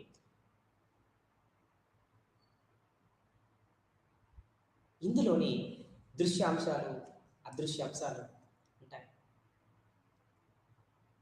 ఇందులోనే వ్యాపార శేషం ఉంటుంది, వ్యాపార చెల్లింపుల శేషం ఉంటుంది. అంటే అంతర్జాతీయ వ్యాపారం ఒక శాతాన్ని మనం తెలుసుకోవాలి అంటే జాతీయ ఆదాయ భావనలని మనం ఒకసారి డిస్కస్ చేయాలి, ఒకసారి అవలోకనం చేసుకోవాలి. ఎందుకు? జాతీయ ఆదాయంలో స్థూల జాతీయ ఆదాయం, స్థూల జాతీయ ఉత్పత్తి, GNP, gross national product, GNP, స్థూల జాతీయ ఉత్పత్తి. ఇక స్థూల దేశీయ ఉత్పత్తి, gross domestic product, NDP product, gross national product, gross domestic product. ఈ రెండు కాన్సెప్ట్స్లకి, ఈ రెండు భావనలకి మధ్యన ఉన్నటువంటి ఆంతరం ఏంటి అసలు అంటే ఇక్కడ ఎక్స్ మైనస్ ఎం అని చెప్తాం. ఎందుకు ఎక్స్ మైనస్ ఎం అని చెప్తాం? ఇక్కడ చూడండి, జాతీయ ఆదాయం మనం కాంపోనెంట్స్ చూసినప్పుడు జాతీయ ఆదాయం యొక్క అంశాలు మనం పరిశీలించినప్పుడు, అందులో ఇమిడి ఉండేటువంటి అంశాలు పరిశీలించినప్పుడు, జాతీయ ఆదాయాన్ని వై అక్షరంతో చూపించుకొని, అందులో ఇమిడి ఉన్నటువంటి అంశాలన్నింటినీ కూడా C plus, I plus, G plus, X minus ఎంగా పిలుస్తాం. అంటే వైని జాతీయ ఆదాయం అని, సిని మొత్తం వినియోగం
ఆఫ్ ఇండికేషన్, ఇది ఒక సూచిక, ఇది ఒక డెడ్ లైన్గా చెప్పొచ్చు అభివృద్ధి చెందిన దేశాలకి, అభివృద్ధి చెందుతున్నటువంటి దేశాలకి మధ్య. ఈ విధంగా కూడా మనం అంతర్జాతీయ వ్యాపారం యొక్క ప్రాముఖ్యతని అర్థం చేసుకోవడానికి వీలు ఉంది. ఇందులో చాలా అంశాలు మనం చూస్తూ ఉంటాం. వ్యాపార శేషం, వ్యాపార చెల్లింపుల శేషం. మరి వ్యాపార శేషంలో కూడా ఇది రెండు దేశాల మధ్యన జరుగుతున్నటువంటి ఎగుమతుల దిగుమతులకి, వాటి యొక్క విలువలకి మధ్యన ఉన్నటువంటి తేడా, దీన్నే వ్యాపార శేషం. ఇది జస్ట్ ఎక్స్ మైనస్ ఎంగా చెప్తాం. వ్యాపార శేషం ఈజ్ ఈక్వల్స్ ఎగుమతుల విలువ మైనస్ దిగుమతుల విలువ ఎక్స్ మైనస్ ఎంగా చెప్తాం. ఇందాక మనం చెప్పుకున్నాం. దీన్ని చెల్లింపుల వ్యాపార శేషం అంటే ఇక్కడ పూర్తిగా కూడా ఎగుమతుల శాతం ఎక్కువగా ఉండి, ఆయా దేశాల యొక్క ఎగుమతుల శాతం ఎక్కువగా ఉండి, ఎక్కువగా హెచ్చు స్థాయిలో ఎగుమతి చేసినట్లయితే ఆ దేశాలకి అంతర్జాతీయ వ్యాపారం అనుకూలమైనది, అనుకూల వ్యాపార శేషంగా చెప్పుకుంటాం. లేదు, దిగుమతులు తక్కువగా ఉండి మరి ఎగుమతులు ఎక్కువగా ఉన్నట్లయితే, హెచ్చు స్థాయిలో దిగుమతులు ఉండి మరి అల్ప స్థాయిలో ఎగుమతులు ఉన్నట్లయితే అది ప్రతికూల వ్యాపార శేషం అని చెప్పుకుంటాం. ఇంకా రెండు సమానమైనట్లయితే దాన్ని అది బ్యాలెన్స్గా చూస్తూ ఉంటాం. అంటే అభివృద్ధి చెందుతున్నటువంటి దేశాలలో ఇది సాధ్యం కాదనే చెప్పుకోవచ్చు. కాబట్టి ఇక్కడ వ్యాపార శేషం లోపల మరి వ్యాపారం అనేది రెండు దేశాలకి సంబంధించినటువంటిది. ఈ రెండు దేశాలు కలిసి వివిధ వస్తురాశిని ఎగుమతులు దిగుమతులు చేసుకున్నప్పుడు ఆ దేశాల మధ్య ఆ దిగుమతి స్థాయిల మధ్యన ఉండేటువంటి తారతమ్యం తేడానే వ్యాపార శేషంగా మనం పిలుస్తాం. దీనిని ఎక్స్ మైనస్ ఎంగా చెప్తాం. దీనికి తోడు చెల్లింపుల శేషం, వ్యాపార చెల్లింపుల శేషం. ముందుగా వ్యాపార శేషాన్ని బ్యాలెన్స్ ఆఫ్ ట్రేడ్ అంటే ట్రేడ్ అని పిలిస్తే, వ్యాపార చెల్లింపుల శేషాన్ని వ్యాపార బ్యాలెన్స్ ఆఫ్ పేమెంట్స్గా చెప్పుకుంటాం. అంటే ఈ చెల్లింపుల శేషానికి వచ్చినప్పుడు ఏం జరుగుతుంది అంటే, ఒక నిర్ణీత కాలం లోపల రెండు దేశాల మధ్య జరిగేటువంటి ఆర్థిక లావాదేవీలు, ఆర్థిక సంబంధించినటువంటి అంశాలన్నీ కూడా ఒక క్రమ పద్ధతి లోపల, ఒక సిస్టమేటిక్గా, ఒక క్రమ పద్ధతి లోపల వాటిని నమోదు చేసుకొని ఆ ఎగుమతి దిగుమతులకు సంబంధించినటువంటి వ్యవహారాలన్నింటినీ కూడా జరిగినటువంటి వ్యవహారాలన్నింటినీ కూడా ఒక క్రమ పద్ధతిలో మనం రాసుకున్నప్పుడు దానికి మనం విదేశాలకు ఇవ్వవలసిన మొత్తాలని, విదేశాలకి చెల్లించవలసినటువంటి మొత్తాలని, అంటే ఇదే మన ఒక చిట్టాపద్దుల పద్ధతిగా మనం దీన్ని లిఖిస్తూ ఉంటాం, చూస్తూ ఉంటాం. అంటే వ్యాపార శేషం, వ్యాపార చెల్లింపుల శేషం. వ్యాపార చెల్లింపుల శేషం లోపల మరి ఇక్కడ ఒక చిట్టా పద్ధతి అయితే ఏంటైతే డెబిట్ సైడ్, క్రెడిట్ సైడ్ ఏ అంశాలు తీసుకుంటాము, ఎగుమతులు దిగుమతులు, ఇతరత్ర అంశాలు, దృశ్యాంశాలు, అదృశ్యాంశాలు, అంటే ఈ అంశాలకు సంబంధించినటువంటి అన్నీ కూడా ఈ వ్యాపార చెల్లింపుల శేషంలో ఇమిడి ఉంటాయి. దృశ్యాంశాలు, అదృశ్యాంశాలు. దీని ద్వారా మరి విదేశాలకు మనం చెల్లిస్తున్నది ఎంత, విదేశాల నుండి మనకు వస్తున్నది ఎంత అనేటువంటి, అంటే ఇక్కడ ఒక మాటలో చెప్పాలి అంటే దీనిని మనం మూడు రకాలుగా చెప్తూ ఉంటాం. ఒకటి ఆదాయ రంగం అని, రెండు మూలధన రంగం అని, మూడవది బంగారం లేదా బంగారం విభాగం సెక్టార్గా చెప్పుకోవచ్చు. అంటే ఆదాయ సెక్టార్ రంగం కానీ, మూలధన రంగం కానీ, లేదా బంగారానికి సంబంధించినటువంటి రంగం. మరి మొదటిది ఆదాయ రంగంలో కూడా ఇందులో దృశ్యాంశాలు, అదృశ్యాంశాలు ఇమిడి ఉంటాయి, బదిలీ చెల్లింపులు కూడా ఇమిడి ఉంటాయి, కలిసి ఉంటాయి. ఇక రెండవ అంశం ఏంటిది, మూలధన విభాగం లేదా మూలధన రంగం. ఇందులో మొత్తం ఆస్తులు ఎన్ని, మొత్తం అప్పులు ఎన్ని, ఇందులో ఇది ఒక కేవలం మూలధనానికి సంబంధించినటువంటి అంశాలన్నీ కూడా ఇందులో ఈ రంగంలో, ఈ విభాగంలో ఇమిడి ఉంటాయి. ఇంకా బంగారం విభాగం.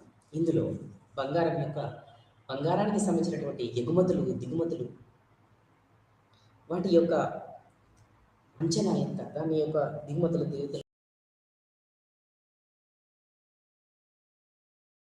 వ్యాపార చెల్లింపుల శేషంలో కలిసి ఉంటుంది. ఈ వ్యాపార చెల్లింపుల శేషం లోపల మొత్తం కూడా ఇరు దేశాలకు సంబంధించినటువంటి లావాదేవీలన్నిటినీ ఒక చిట్టా పద్ధతి లోపల మనం రాస్తూ ఉంటాం.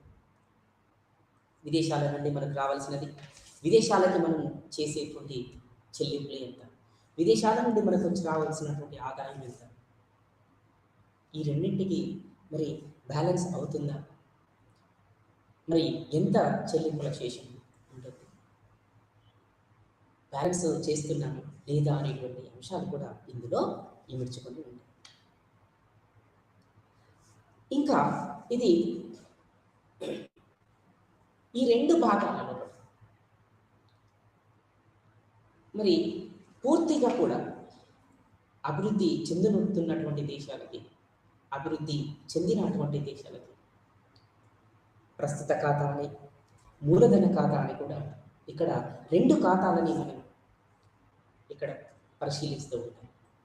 వీటి ఆధారంగా కూడా మరి చెల్లింపుల శేషంలో కూడా, వ్యాపార చెల్లింపుల శేషంలో కూడా మరి ఎంత మేరకు మనం అనుకున్నటువంటి లక్ష్యాన్ని చేరుకోగలిగాం అనేటువంటి అంశాలన్నీ కూడా వీటిలో ఉండి ఉంటాయి.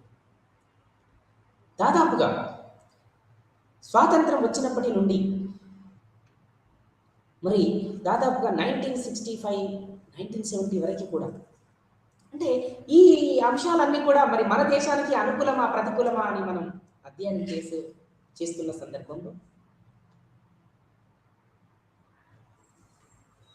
దాదాపు వ్యాపారం, అంతర్జాతీయ వ్యాపారంలో కూడా స్వాతంత్రం అనంతరం 1951 నుండి 61, అటు పిమ్మట 65, 66, 71 వరకు కూడా దాదాపుగా విదేశాల నుండి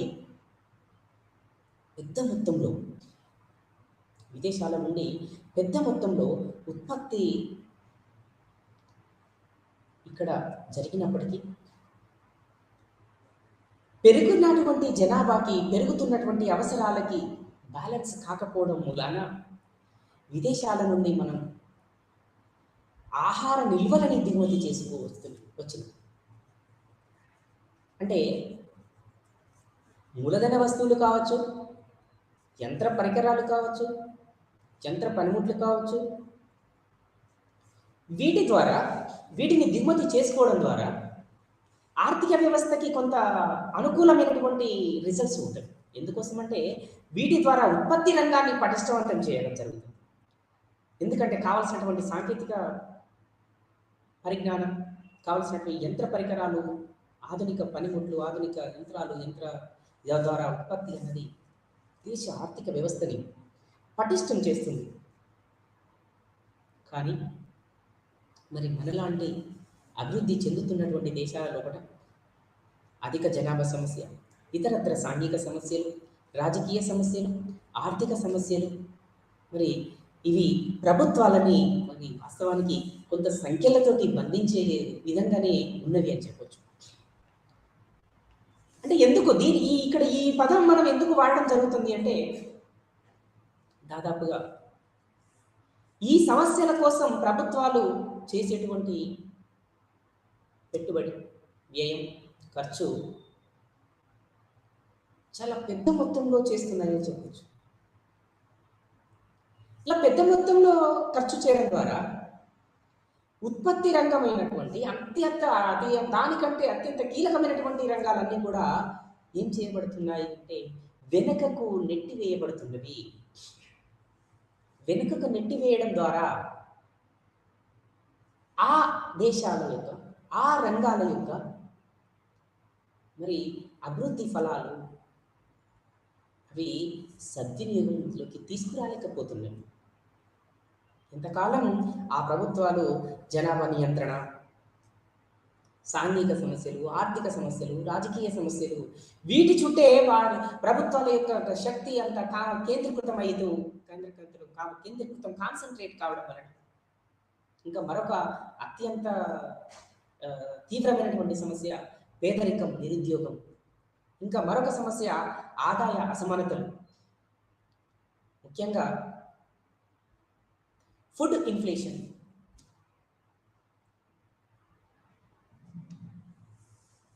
ఆహార ద్రవ్యోల్బణం అనేది అధికంగా ఉండడం వలన ఇక్కడ ఏమవుతుంది అంటే పేదవారు మరింత పేదవారుగా, ఎగ్జాంపుల్ బికమ్ పూరెస్ట్ లాగా పేదవాళ్ళు మరింత పేదవాళ్ళుగా మారుతున్నటువంటి ప్రమాదం మనం చూస్తూ ఉన్నాం.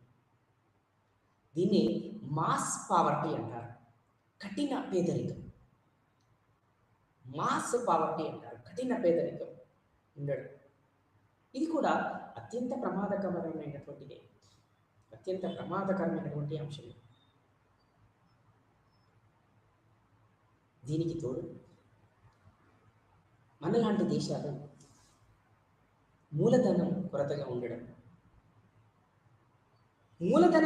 ఉండడం, సాంకేతిక పరిజ్ఞానం అల్పంగా ఉండడం, వనరుల అల్ప వినియోగం,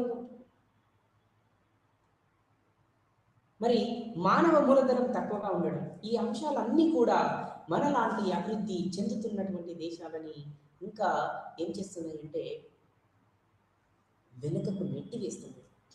కాబట్టి అంతర్జాతీయ వ్యాపారం లోపల అభివృద్ధి చెందిన దేశాలతో పాటుగా అభివృద్ధి చెందుతున్నటువంటి దేశాలన్నీ కూడా మరి ముఖ్యంగా ఎగుమతుల స్థాయిని పెంచుకోవడం కోసం,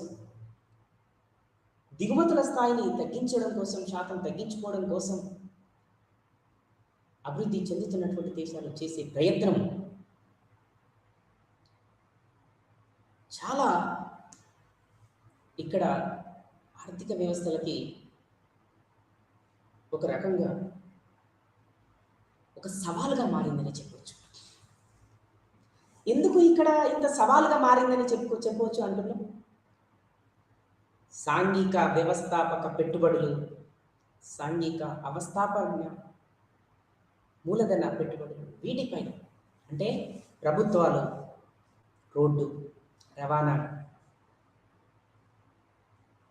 విద్యుత్, communication, banking, health, education, insurance, finance, త్రాగునీరు, సాగునీరు,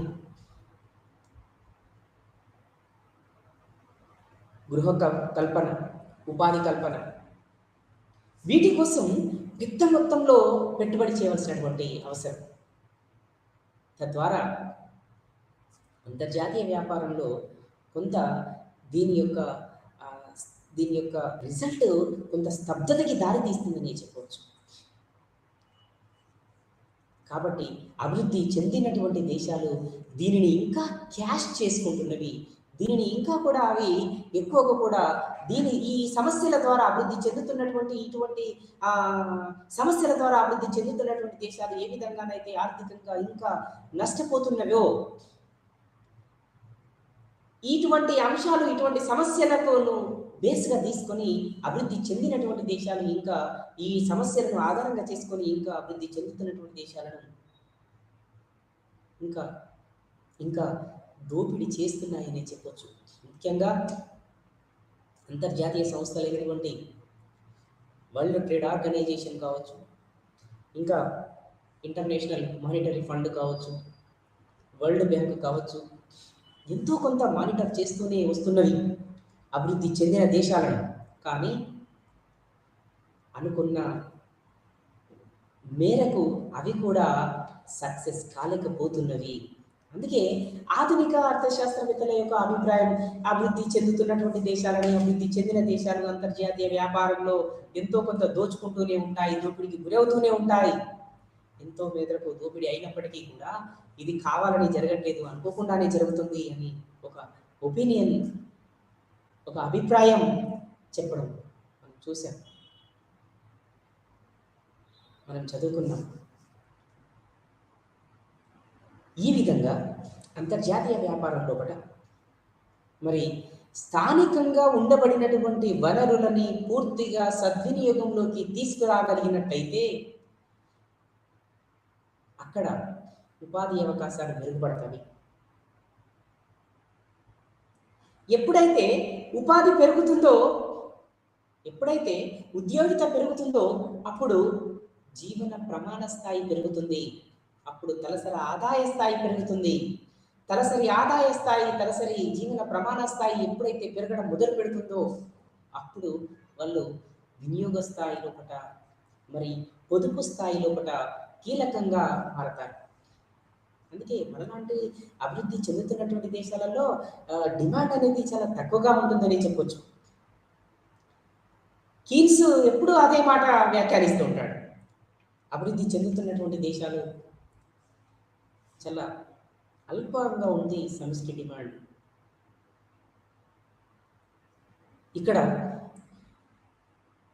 ఉత్పత్తి కారకాల లభ్యత, శ్రామికులు, మూలధనం, భూమి వ్యవస్థాపన, వీటి యొక్క లభ్యతలో చిన్న చిన్న తారతమ్యాలు ఉండవచ్చు. కానీ ఈ దేశాల లోపల మూలధనం కొరత అన్నది అధికంగా ఉంది.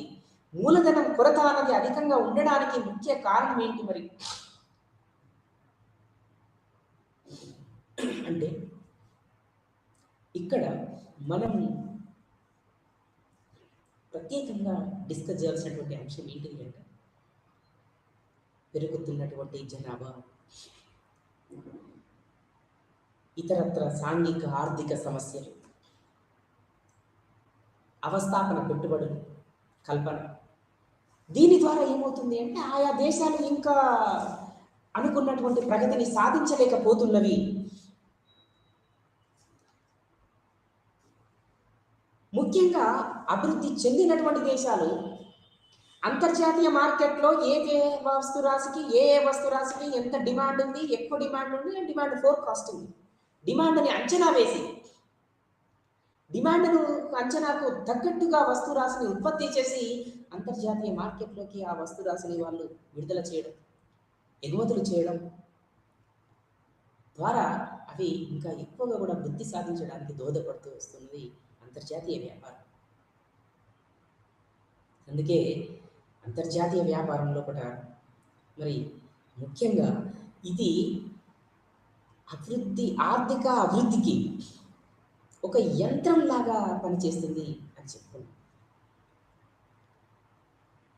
మరి అంతర్జాతీయ వ్యాపారంలో కూడా ఉత్పత్తి కారకాల లభ్యత కావచ్చు, వస్తువులకు ఉత్పత్తికి అయ్యేటువంటి నిరపేక్ష వ్యయాలు కావచ్చు, లేదా ఇతరత్ర ఉత్పత్తి కారకాలు కావచ్చు, మరి ఇవన్నీ కూడా ఆయా దేశాల యొక్క మరి అంతర్జాతీయ వ్యాపార స్థాయిని ప్రభావితం చేస్తాయి. మనం ఇందాక డిస్కస్ చేసాం, 2001 ప్రకారంగా 0.7% అంతర్జాతీయ వ్యాపారంలో భారతదేశం యొక్క వాటా. అంటే అధిక వాటా కలిగి ఉండడం అభివృద్ధికి సూచిక, అల్పంగా ఉండడం ఆర్థిక అభివృద్ధికి ఇదొక నిరోధకంగా మారుతూ ఉంటుంది. ఆర్థిక అభివృద్ధికి ఇదొక ఆటంకంగా, నిరోధంగా మారుతూ ఉంటుంది. కాబట్టి ఆయా దేశాలు ఎక్కువగా మరి దేనికి ప్రాధాన్యత ఇస్తున్నవి అంటే అంతర్జాతీయ వ్యాపారం. అందుకే ఇక్కడ మనం డిస్కస్ చేసాం, స్థూల జాతీయ ఆదాయం లేదా స్థూల జాతీయోత్పత్తి మరియు స్థూల దేశీయోత్పత్తి, ఈ రెండింటికి మధ్యన ఉన్నటువంటి ఆంతరం ఏది, గ్యాప్ ఏమైనా ఉందా, నికర విదేశీ మూలధనం అంటే ఏమిటిది, నికర విదేశీ పెట్టుబడి అంటే ఏమిటి, X-M, ఈ అంశాల నుండి కూడా మనం పరిగణలోకి తీసుకున్నాం. అంటే దాదాపుగా ప్రపంచంలో ఆర్థికంగా ఒక దేశం మరొక దేశంపై ఆధారపడక తప్పదు. ఎందుకు ఆధారపడక తప్పదు? ఏ దేశం కూడా స్వయం సమృద్ధి సాధించలేదు స్వతహాగా. కాబట్టి ప్రతి దేశం కూడా ఏదో ఒక సందర్భంలో, ఏదో ఒక ఉత్పత్తి రంగంలో, ఏదో ఒక అంశం పైన పరస్పర సహకారం కానీ లేదా ఇతర దేశాలతోటి ఆధారపడటం కానీ, కనెక్టివిటీ ఇవి సంపాదించుకోవడం కానీ అనివార్యం. కాబట్టి మరి ప్రతి దేశం కూడా ఆర్థిక సంబంధాలు ఇతర అభివృద్ధి చెందిన దేశాలు, అభివృద్ధి చెందుతున్న దేశాలతో ఆర్థిక సంబంధాలు కొనసాగించవలసిందే. ఎందుకోసం అంటే ఏ దేశం కూడా స్వతహాగా స్వయం సమృద్ధి సాధించలేదు, అది సాధ్యం కాదు. అంతర్జాతీయ వ్యాపారంలో కూడా మరి ప్రతి దేశం కూడా భాగస్వామ్యం కావలసిందే, ఇది అనివార్యం. ఎందుకంటే ఇందాక మనం మాట్లాడుకున్నాం పబ్లిక్ లా 480 అనేది, అప్పుడు మనకు మన దేశం ఎటువంటి ఆహార కొరత అనేది ఉంది ఇక్కడ అంటే, ఇక్కడ మాస్ పావర్టీ అన్నది అప్పుడే పీక్ స్టేజ్లో ఉంది. మరి ఈ పావర్టీ దిశగా, ఈ అన్‌ఎంప్లాయ్‌మెంట్ దిశగా మనం అంటే ఈ 2 అంశాలని మనం చాలా సులభంగా, ఈజీగా చూడడానికి అవకాశం లేదు. ఎందుకంటే ఈ పావర్టీ అండ్ అన్‌ఎంప్లాయ్‌మెంట్ 2 కూడా number and tail of a coin. ఇవి బొమ్మ బొరుసు లాంటివి.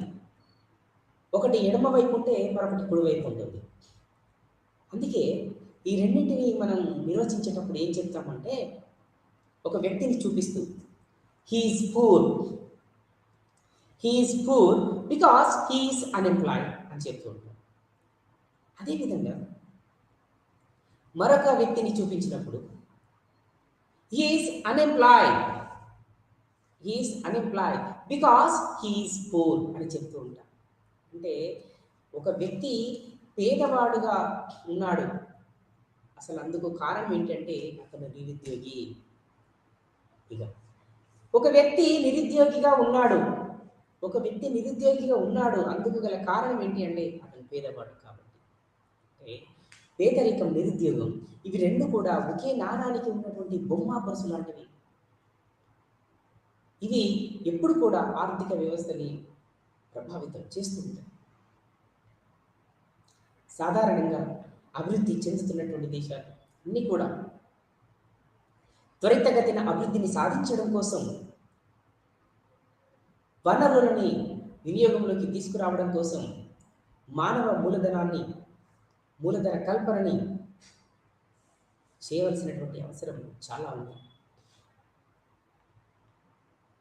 ఏ దేశం కూడా స్వయం సమృద్ధి సాధించలేదు స్వతహాగా. ప్రతి దేశం కూడా పరస్పరం సహకరించుకోవలసిందే. మరి అందుకే మనం ఇప్పుడు ఒక మాట చెప్పుకున్నాం, గల్ఫ్ కంట్రీస్ ఎక్కువ కూడా చమురు నిల్వలు కలిగి ఉన్నవి. ఒక చమురు నిల్వలు అనుకుంటే అవి అధికమైనటువంటి ఖ్యాతిని గడించాయి. కానీ మరి మిగిలినటువంటి వస్తురాశి ఉత్పత్తిలో, మిగిలినటువంటి వస్తురాశిని అవి దిగుమతి చేసుకోవడంలో అవి కూడా ఇతర దేశాల పైన ఆధారపడినవి. కాబట్టి ఇక్కడ ప్రతి దేశం కూడా స్వయం సమృద్ధిని సాధించడం కోసం మరొక దేశం పైన పరస్పరం ఆధారపడక తప్పదు అని చెప్పాలి. కాబట్టి అందుకే రెస్ట్ ఆఫ్ ది వరల్డ్ అనంట. రెస్ట్ ఆఫ్ ది వరల్డ్ అంటే ఇంకా ప్రతి దేశం కూడా పరస్పరం ఒక దేశంతో ఏదో ఒక దేశంతో అంతర్జాతీయ వ్యాపారంలో భాగస్వామ్యం కావాల్సిందే.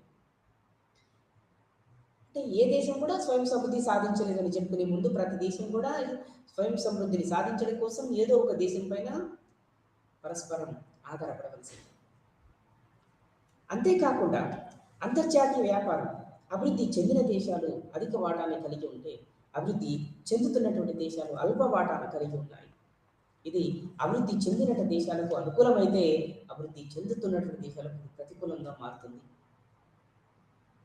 దాని ద్వారా అభివృద్ధి చెందినటువంటి దేశాలు వాటి యొక్క మార్కెట్లను విస్తరించుకుంటూ వివిధ అంశాల ద్వారా అభివృద్ధి కార్యక్రమాలు అంటే ఏవైతే అనుబంధ వ్యయాలు ఉన్నాయో, మరి ఉత్పత్తికి దోహదపడేటువంటి వ్యయాలు ఉన్నాయో వాటిని ఇంకా అభివృద్ధి చేసుకుంటూ ముందుకు వెళ్ళవలసినటువంటి ఆవశ్యకత చాలా ఉంది. అందుకే యంత్ర పరికరాలు, ముడి పనిముట్లు ఇవన్నీ కూడా ఈ అధికంగా మూలధన సాంద్రత కలిగినటువంటి దేశాలలోనే ఎక్కువగా ఉన్నవి. అక్కడనే ఎక్కువ వస్తురాశిని ఉత్పత్తి చేయడానికి కూడా వీలవుతుంది. కానీ మరి మనలాంటి దేశాలలో ఎక్కువ శ్రమ ఉంది, ఎక్కువ శ్రామికులు ఉన్నారు, శ్రామికుల శాతం ఎక్కువగా ఉంది, శ్రమ సాంద్రత ఎక్కువగా ఉంది. కాబట్టి మనలాంటి దేశాలలో శ్రామికులను ఉపయోగించి, శ్రమ సాంద్రతను ఉపయోగించి వస్తు ఉత్పత్తి జరగాలి. ఇది మనకు అనుకూలం. కానీ మరి అలా జరగడం కూడా ఇది ఒక లేట్ ప్రాసెస్ లాగా మనం చూడవలసినటువంటి సందర్భం ఉంటుంది. దీని ద్వారా మనం అనుకున్నటువంటి లక్ష్యాన్ని చేరుకోలేమనేటువంటి ఒక అవగాహన కూడా మనం చూడొచ్చు. కాబట్టి అన్ని దేశాలు కూడా అంతర్జాతీయ వ్యాపారంలో భాగస్వామ్యం కావాల్సింది. ఏ దేశం స్వయంగా స్వయం సమృద్ధి సాధించలేదు. ప్రతి దేశం కూడా ఏదో ఒక అంశం కోసం ఇతర దేశాలపైన ఆధారపడక తప్పదు. ఇది ఈ ఆధునిక ప్రపంచం, ఈ ఆధునిక వ్యవస్థ దీనిని ఎక్కువగా ప్రభావితం చేసింది. ఇందులో భాగంగానే అభివృద్ధి చెందుతున్నటువంటి దేశాలు మరి అభివృద్ధి చెందిన దేశాలకు ఒక రకంగా ఒప్పందాలు చేసుకుంటూ అంతర్జాతీయ వ్యాపారంలో కూడా భాగస్వామ్యం అవుతున్నాం. అయితే కొంత మేరకి అభివృద్ధి చెందుతున్నటువంటి దేశాలకి కొంత మేరకి మరి ఉత్పత్తిలో ఇతర అంశాలపైన కొంత నష్టం జరిగినప్పటికీ మరి ఇక్కడ ఒక స్థూలంగా ఒక విశాలంగా ఆర్థిక వ్యవస్థల యొక్క పనితీరును మనం పరిశీలించినప్పుడు అంతర్జాతీయ వ్యాపారం అనేది ఆయా ఆర్థిక వ్యవస్థలకి ఒక మిషన్, ఒక ఇంజిన్ లాగా, ఒక యంత్రం లాగా పనిచేస్తుందని చెప్పొచ్చు. అలా పనిచేయడం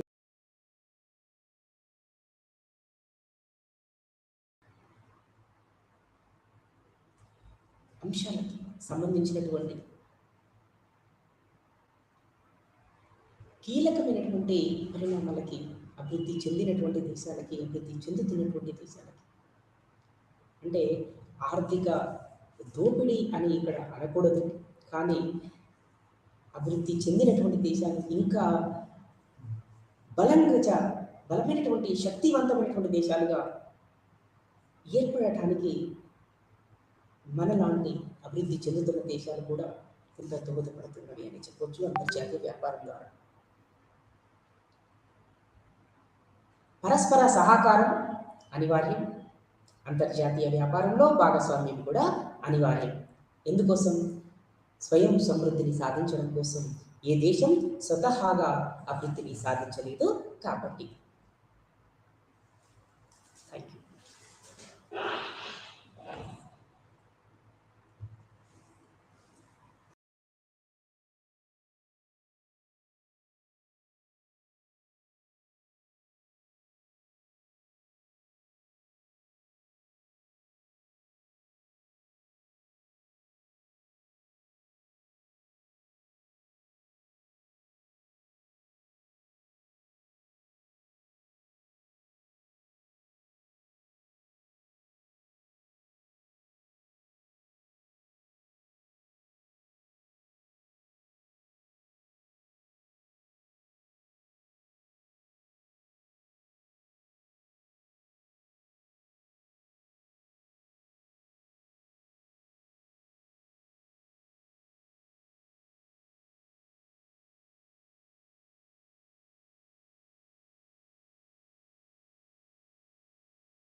মৰমৰ হৈছে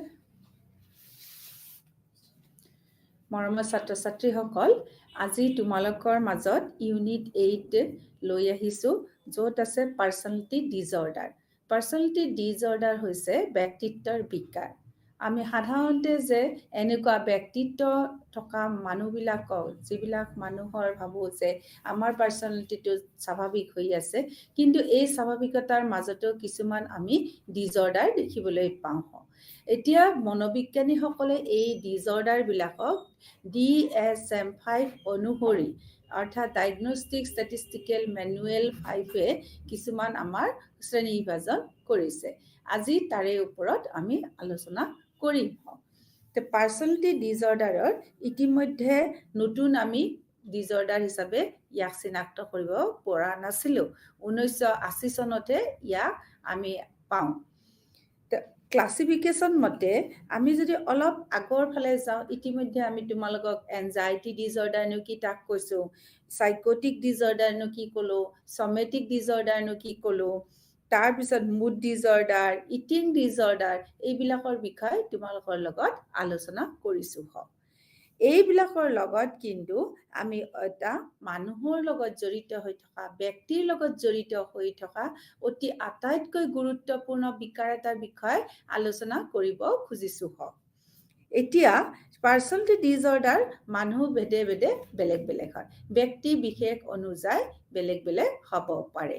কিন্তু এইবিলাক কি হয়, পাৰ্চনেলিটি ডিজঅৰ্ডাৰ্ছবিলাক যিবিলাক ব্যক্তিত্বৰ বিকাৰ আছে, এই বিকাৰবিলাক কিন্তু এজন মানুহৰ ব্যক্তিত্বৰ গঠনৰ লগত ই সম্পৰ্কিত হৈ থাকে।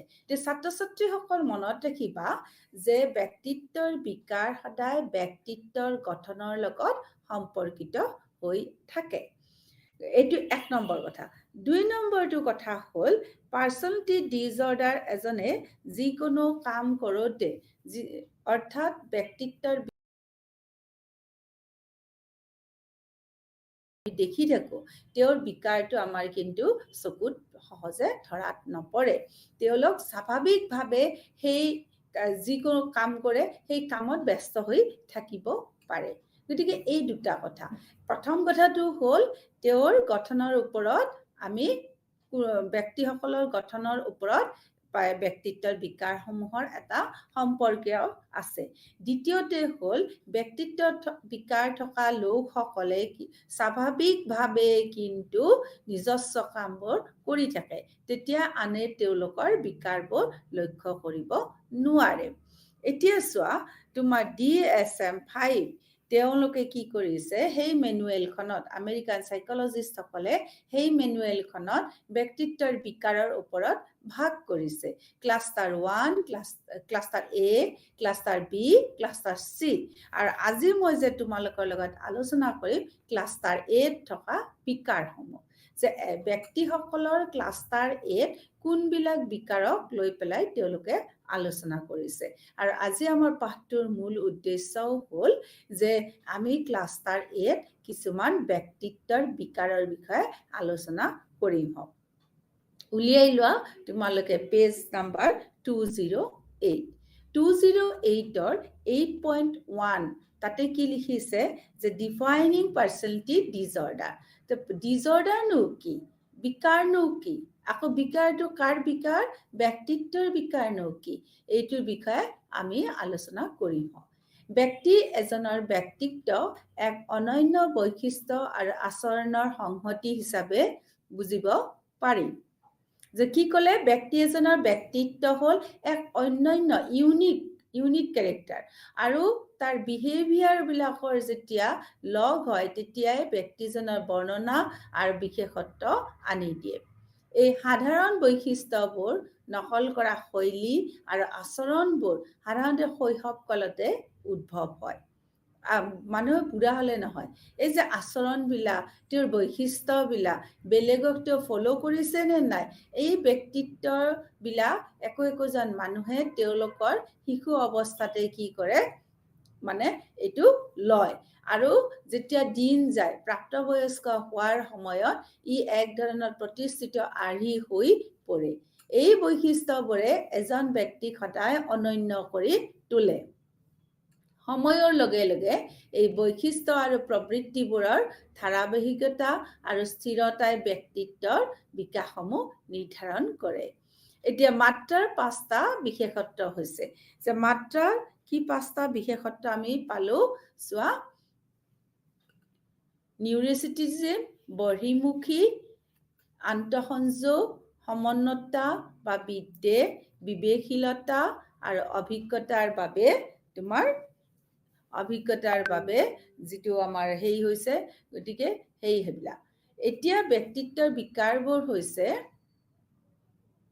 বিকাৰৰ এক বৈষম্যমূলক গোট এইবোৰ সাধাৰণতে আত্মাৰ এক স্থিৰ ইতিবাচক অনুভূতি গঠন কৰা আৰু ঘনিষ্ঠ আৰু গঠনমূলক সম্পৰ্ক বজাই ৰখাত সমস্যাৰ সৃষ্টি হয় আৰু ইয়াৰ দ্বাৰা চিহ্নিত কৰা হয় DSMৰ মতে ব্যক্তি এজনৰ বিকাৰ ধৰা পৰে যদি আত্মা পৰিচয় বা আত্মদিক আৰু আন্তঃব্যক্তিগত কাৰ্যত গুৰুত্বপূৰ্ণ ক্ষতি হয় যে চোৱা কি ক'লে যদি আত্ম আৰু আন্তঃব্যক্তিগত কাৰ্যত গুৰুত্বপূৰ্ণ ক্ষতি হয় তেতিয়াহ'লে আমি তেওঁৰ ব্যক্তিত্বৰ বিকাৰবিলাক বুজি পাওঁ ধৰাত পৰে ব্যক্তিজনৰ আচৰণ স্থায়ী আৰ্হিত নমনীয় হ'ব নালাগে আৰু ব্যাপক স্থিৰ আৰু দীঘলীয়া ম্যাদত থাকিব লাগে কমেও দুটা ক্ষেত্ৰত বিকলাংগতা দেখা পোৱা যায়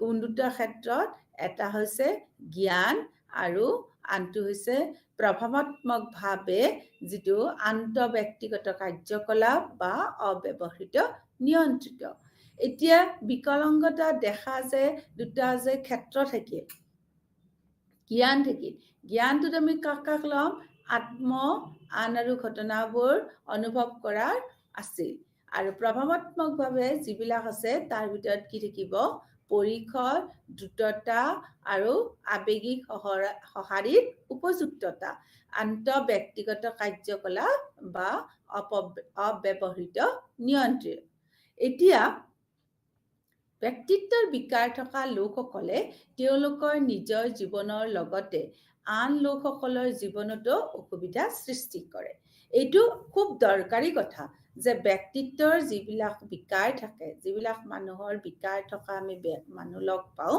তেওঁলোকৰ নিজেতো অসুবিধা সৃষ্টি হয় তেওঁলোকে আনৰ জীৱনতো অসুবিধা সৃষ্টি কৰে তেওঁলোকৰ আচৰণবিলাক কেনেকুৱা হয় বিভ্ৰান্তকৰ হয় তেওঁলোক অপ্ৰত্যাশিত বিৰক্তিকৰ হয় আৰু কেতিয়াবা তেওঁলোকে নিজকে একচেপ্টেড পাৰ্চন বুলি গ্ৰহণযোগ্য ব্যক্তি বুলি নাভাবে এতিয়া চোৱা ৰূপ আৰু তীব্ৰতাৰ আধাৰত ব্যক্তিত্বৰ বিকাৰৰ আমি 3টা গোট পাইছো একৰ্ডিং টু DSM-5ৰ মতে এতিয়া cluster 1 cluster B cluster C প্ৰথমতে ক্লাষ্টাৰ 1ত কোন থাকে বুলি কৈছে যে প্যাৰানয়েড সিজয়েড সিজোটাইপল এইবিলাক অন্তৰ্ভুক্ত হৈ থাকে এই বিভাজকবোৰত চিন্তা আৰু আচৰণ অন্তৰ্ভুক্ত থাকে যি আন লোকৰ বাবে অদ্ভুত যেন লাগে আৰু প্ৰায়ে বিভিন্ন সামাজিক সমস্যাৰ সৃষ্টি কৰিব পাৰে এইটো অবিশ্বাসৰ পৰা সন্দেহজনকতা আৰু আন সামাজিক নিৰ্লিপ্ততা হ'ব পাৰে ক্লাষ্টাৰ বিট কোনবিলাক থাকে যে হিষ্ট্ৰিয়নিক নাৰ্চিছিষ্ট বৰ্ডাৰলাইন আৰু অসামাজিক ব্যক্তিত্বৰ বিকাৰসমূহ থাকে এই বিকাৰবোৰ ব্যক্তিজনৰ নাটকীয় হয় অনমীয়া হয় অপ্ৰত্যাশিত হয় আৰু আৱেগিক হোৱাৰো প্ৰৱণতা অন্তৰ্ভুক্ত হৈ থাকে ক্লাষ্টাৰ চিট চোৱা ইয়াত কোনবিলাক থাকিব অবছেছিভ কম্পালছিভ এৰাই চলিব পৰা নিৰ্ভৰশীল ব্যক্তিত্বৰ বিকাৰ এই বিকাৰবোৰত কি হয় উদ্বিগ্ন আৰু ভয় খোৱাৰ প্ৰৱণতা অন্তৰ্ভুক্ত হৈ থাকে ছাত্ৰ ছাত্ৰীসকল আমি আজি তোমালোকক ইয়াত এই ক্লাছটোত ক্লাষ্টাৰ এৰ বিষয়েহে বহলভাৱে আমি আলোচনা কৰিম ক্লাষ্টাৰ এত কোনবিলাক থাকিল প্যাৰানয়েড সিজয়েড সিজোটাইপলৰ ওপৰত এই ডিজঅৰ্ডাৰখিনিহে আমি আলোচনা কৰোঁ এই 3টা ডিজঅৰ্ডাৰ প্যাৰানয়েড সিজয়েড আৰু সিজোটাইপল তাৰ মানে ইয়াত কি থাকিব এই 3টা ডিজঅৰ্ডাৰত ব্যক্তিজনৰ চিন্তা আৰু আচৰণ, ব্যক্তিজনৰ নলেজ আৰু বিহেভিয়াৰ মানে লগ হৈ থাকে, যি বেলেগ মানুহৰ কাৰণে খুব অদ্ভুত যেন লাগে, খুব আচৰিতজনক যেন লাগে। কিন্তু তেওঁলোকৰ যেতিয়া আমি বিকাৰখিনি আলোচনা কৰিম তেতিয়া গম পাম যে তেওঁলোক সঁচাকৈ বিকাৰগ্ৰস্ত লোক। ক্লাষ্টাৰ বি আৰু ক্লাষ্টাৰ চি আমি পিছৰ পৰ্যায়ত আলোচনা কৰিম। গতিকে তোমালোকক এতিয়া কি থাকিল, তোমালোকৰ ক্লাষ্টাৰ এ, ক্লাষ্টাৰ বি, ক্লাষ্টাৰ চি, এইখিনি কিন্তু তোমালোকৰ ছেকেণ্ড ইয়াৰ প্ৰগ্ৰেছত আছে।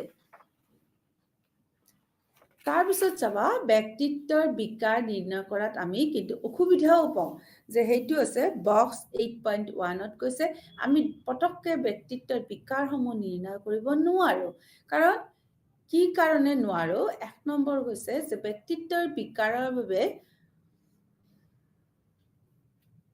ৰোগ যিবিলাক থাকে সেই ৰোগ নিৰ্ণয়ৰ চৰ্তবোৰ তীক্ষ্ণভাৱে বা স্পষ্টভাৱে নিৰ্ধাৰণ কৰা নহয়, যিহেতু অন্যান্য ৰোগ নিৰ্ণয় শ্ৰেণীৰ বাবেহে ইয়াক কৰিব পাৰি।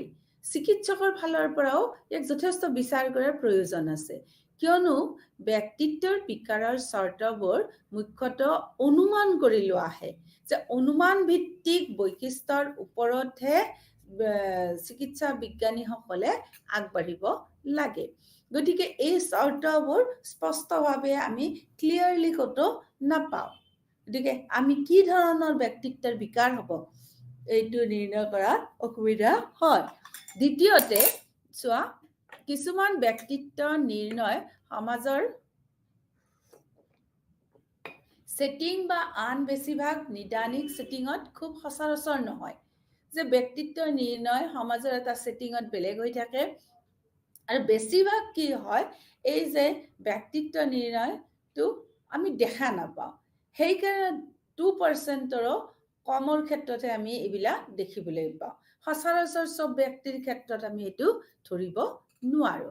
3 নম্বৰ কথাটো কৈছে যে আমি ব্যক্তিত্বৰ সমস্যা যিবিলাক থাকে এইবিলাক বহু লোকে বিশেষকৈ বেকাৰ শ্ৰেণীভাজন বা ৰোগ নিৰ্ণয়ৰ সৈতে খাপ খুৱাব নোৱাৰে, যে ইজন মানুহৰ এনেকুৱা হৈছে, ইজন মানুহৰ এনেকুৱা হৈছে, এটা ছেটিঙত আনি পেলাই খাপ খুৱাব নোৱাৰে। সেয়েহে মাতৃক পদ্ধতিটো ইয়াত সৰ্বশ্ৰেষ্ঠ উপযুক্ত। গৱেষণা যিবিলাক আছে, ৰিচাৰ্চ আছে, সেইবিলাক ৰিচাৰ্চে কৈছে যে 2 বছৰৰ পিছত সাক্ষাৎ লোৱাৰ পিছত ব্যক্তিত্বৰ বিকাৰটো ধৰা পৰা লোকসকলে আন এটা ৰোগ নিৰ্ণয়ৰ যোগ্যতা অৰ্জন কৰে। চাপোজ এজন মানুহৰ ব্যক্তিত্ব পাৰ্চনেলিটি ডিজৰ্ডাৰখিনি খুব সূক্ষ্মভাৱে তেওঁক মানে নিৰীক্ষণ কৰি থকা হৈছে আজি 2 বছৰ ধৰি, কিন্তু 2 বছৰৰ ভিতৰতে আকৌ তেওঁৰ এটা বেলেগ আহি গ'ল, কমৰবিডিটি বুলি যিটো কওঁ আমি, এটা তেওঁ ভুগি আছে আৰু এটা আহি গ'ল। গতিকে ইয়াক তেতিয়া আমি আন ৰোগৰহে চিকিৎসা কৰিব লগা হৈ গ'ল। গতিকে আমাৰ যিটো পাৰ্চনেলিটি ডিজৰ্ডাৰৰ ওপৰত আমি যিটো ষ্টাডি কৰি আছিলো, সেই ষ্টাডিটো তাৰমানে ফুলফিল হোৱা দেখা নাপায়। তাৰপিছত কৈছে সংগঠিত সাক্ষাৎকাৰ বা স্ব-প্ৰতিবেদন আৱিষ্কাৰৰ ওপৰত যিটো আমাৰ ডায়াগনষ্টিক মোড বুলি কৈছে, ষ্ট্ৰাকচাৰ্ড ইণ্টাৰভিউজ, সংগঠিত সাক্ষাৎকাৰ, ষ্ট্ৰাকচাৰ্ড ইণ্টাৰভিউ বা সেলফ ৰিপোৰ্ট ইনভেন্টৰিজ,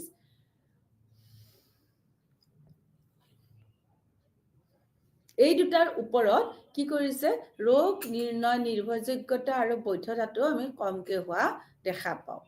মাতৃক পদ্ধতিৰ ভিতৰত ৰোগজনিত চৰমসীমাৰ সৈতে খাপ খোৱাকৈ ব্যক্তিত্বৰ বিশেষত্ববোৰ পুনৰ নিৰ্মাণ কৰাৰ চেষ্টা কৰা হৈছিলে।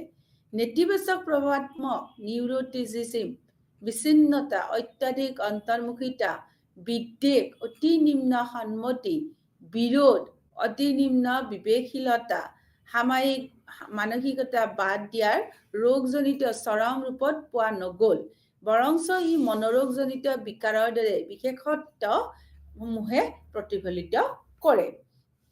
গতিকে এইবিলাকৰ কাৰণে আমি কি কৰিছো, যে খুব মানে ডক্তৰসকলে বা চিকিৎসকসকলে কি হয়, তেওঁলোকে বাধাৰ সন্মুখীন হয়। তেওঁলোকে ষ্ট্ৰাকচাৰ্ড ইণ্টাৰভিউ ল'ব নোৱাৰে, বা তেওঁলোকে কি সেলফ ৰিপোৰ্ট ইনভেন্টৰিজ তেওঁলোকে ল'ব নোৱাৰে, কাৰণ ৰিলায়েবিলিটিটো তাতে কম আহি যায়, বৈধতাটো বা মানে কমকে পোৱা, ভেলিডিটিটো তাতে কমকে পোৱা যায়। গতিকে আমি তোমাৰ এইটো যে মাতৃক পদ্ধতিৰ ভিতৰত ৰোগজনিত মানে চৰমসীমাৰ এতিয়া খাপ খোৱাকে কি পালো আমি মানে কিছুমান কি নিউৰোটিজিজিম, অত্যাধিক অন্তৰ্মুখিতা বা অতি নিম্ন সন্মতি, অতি নিম্ন বিবেকশীলতা এইবিলাকৰ আমি ভাগহে পালো।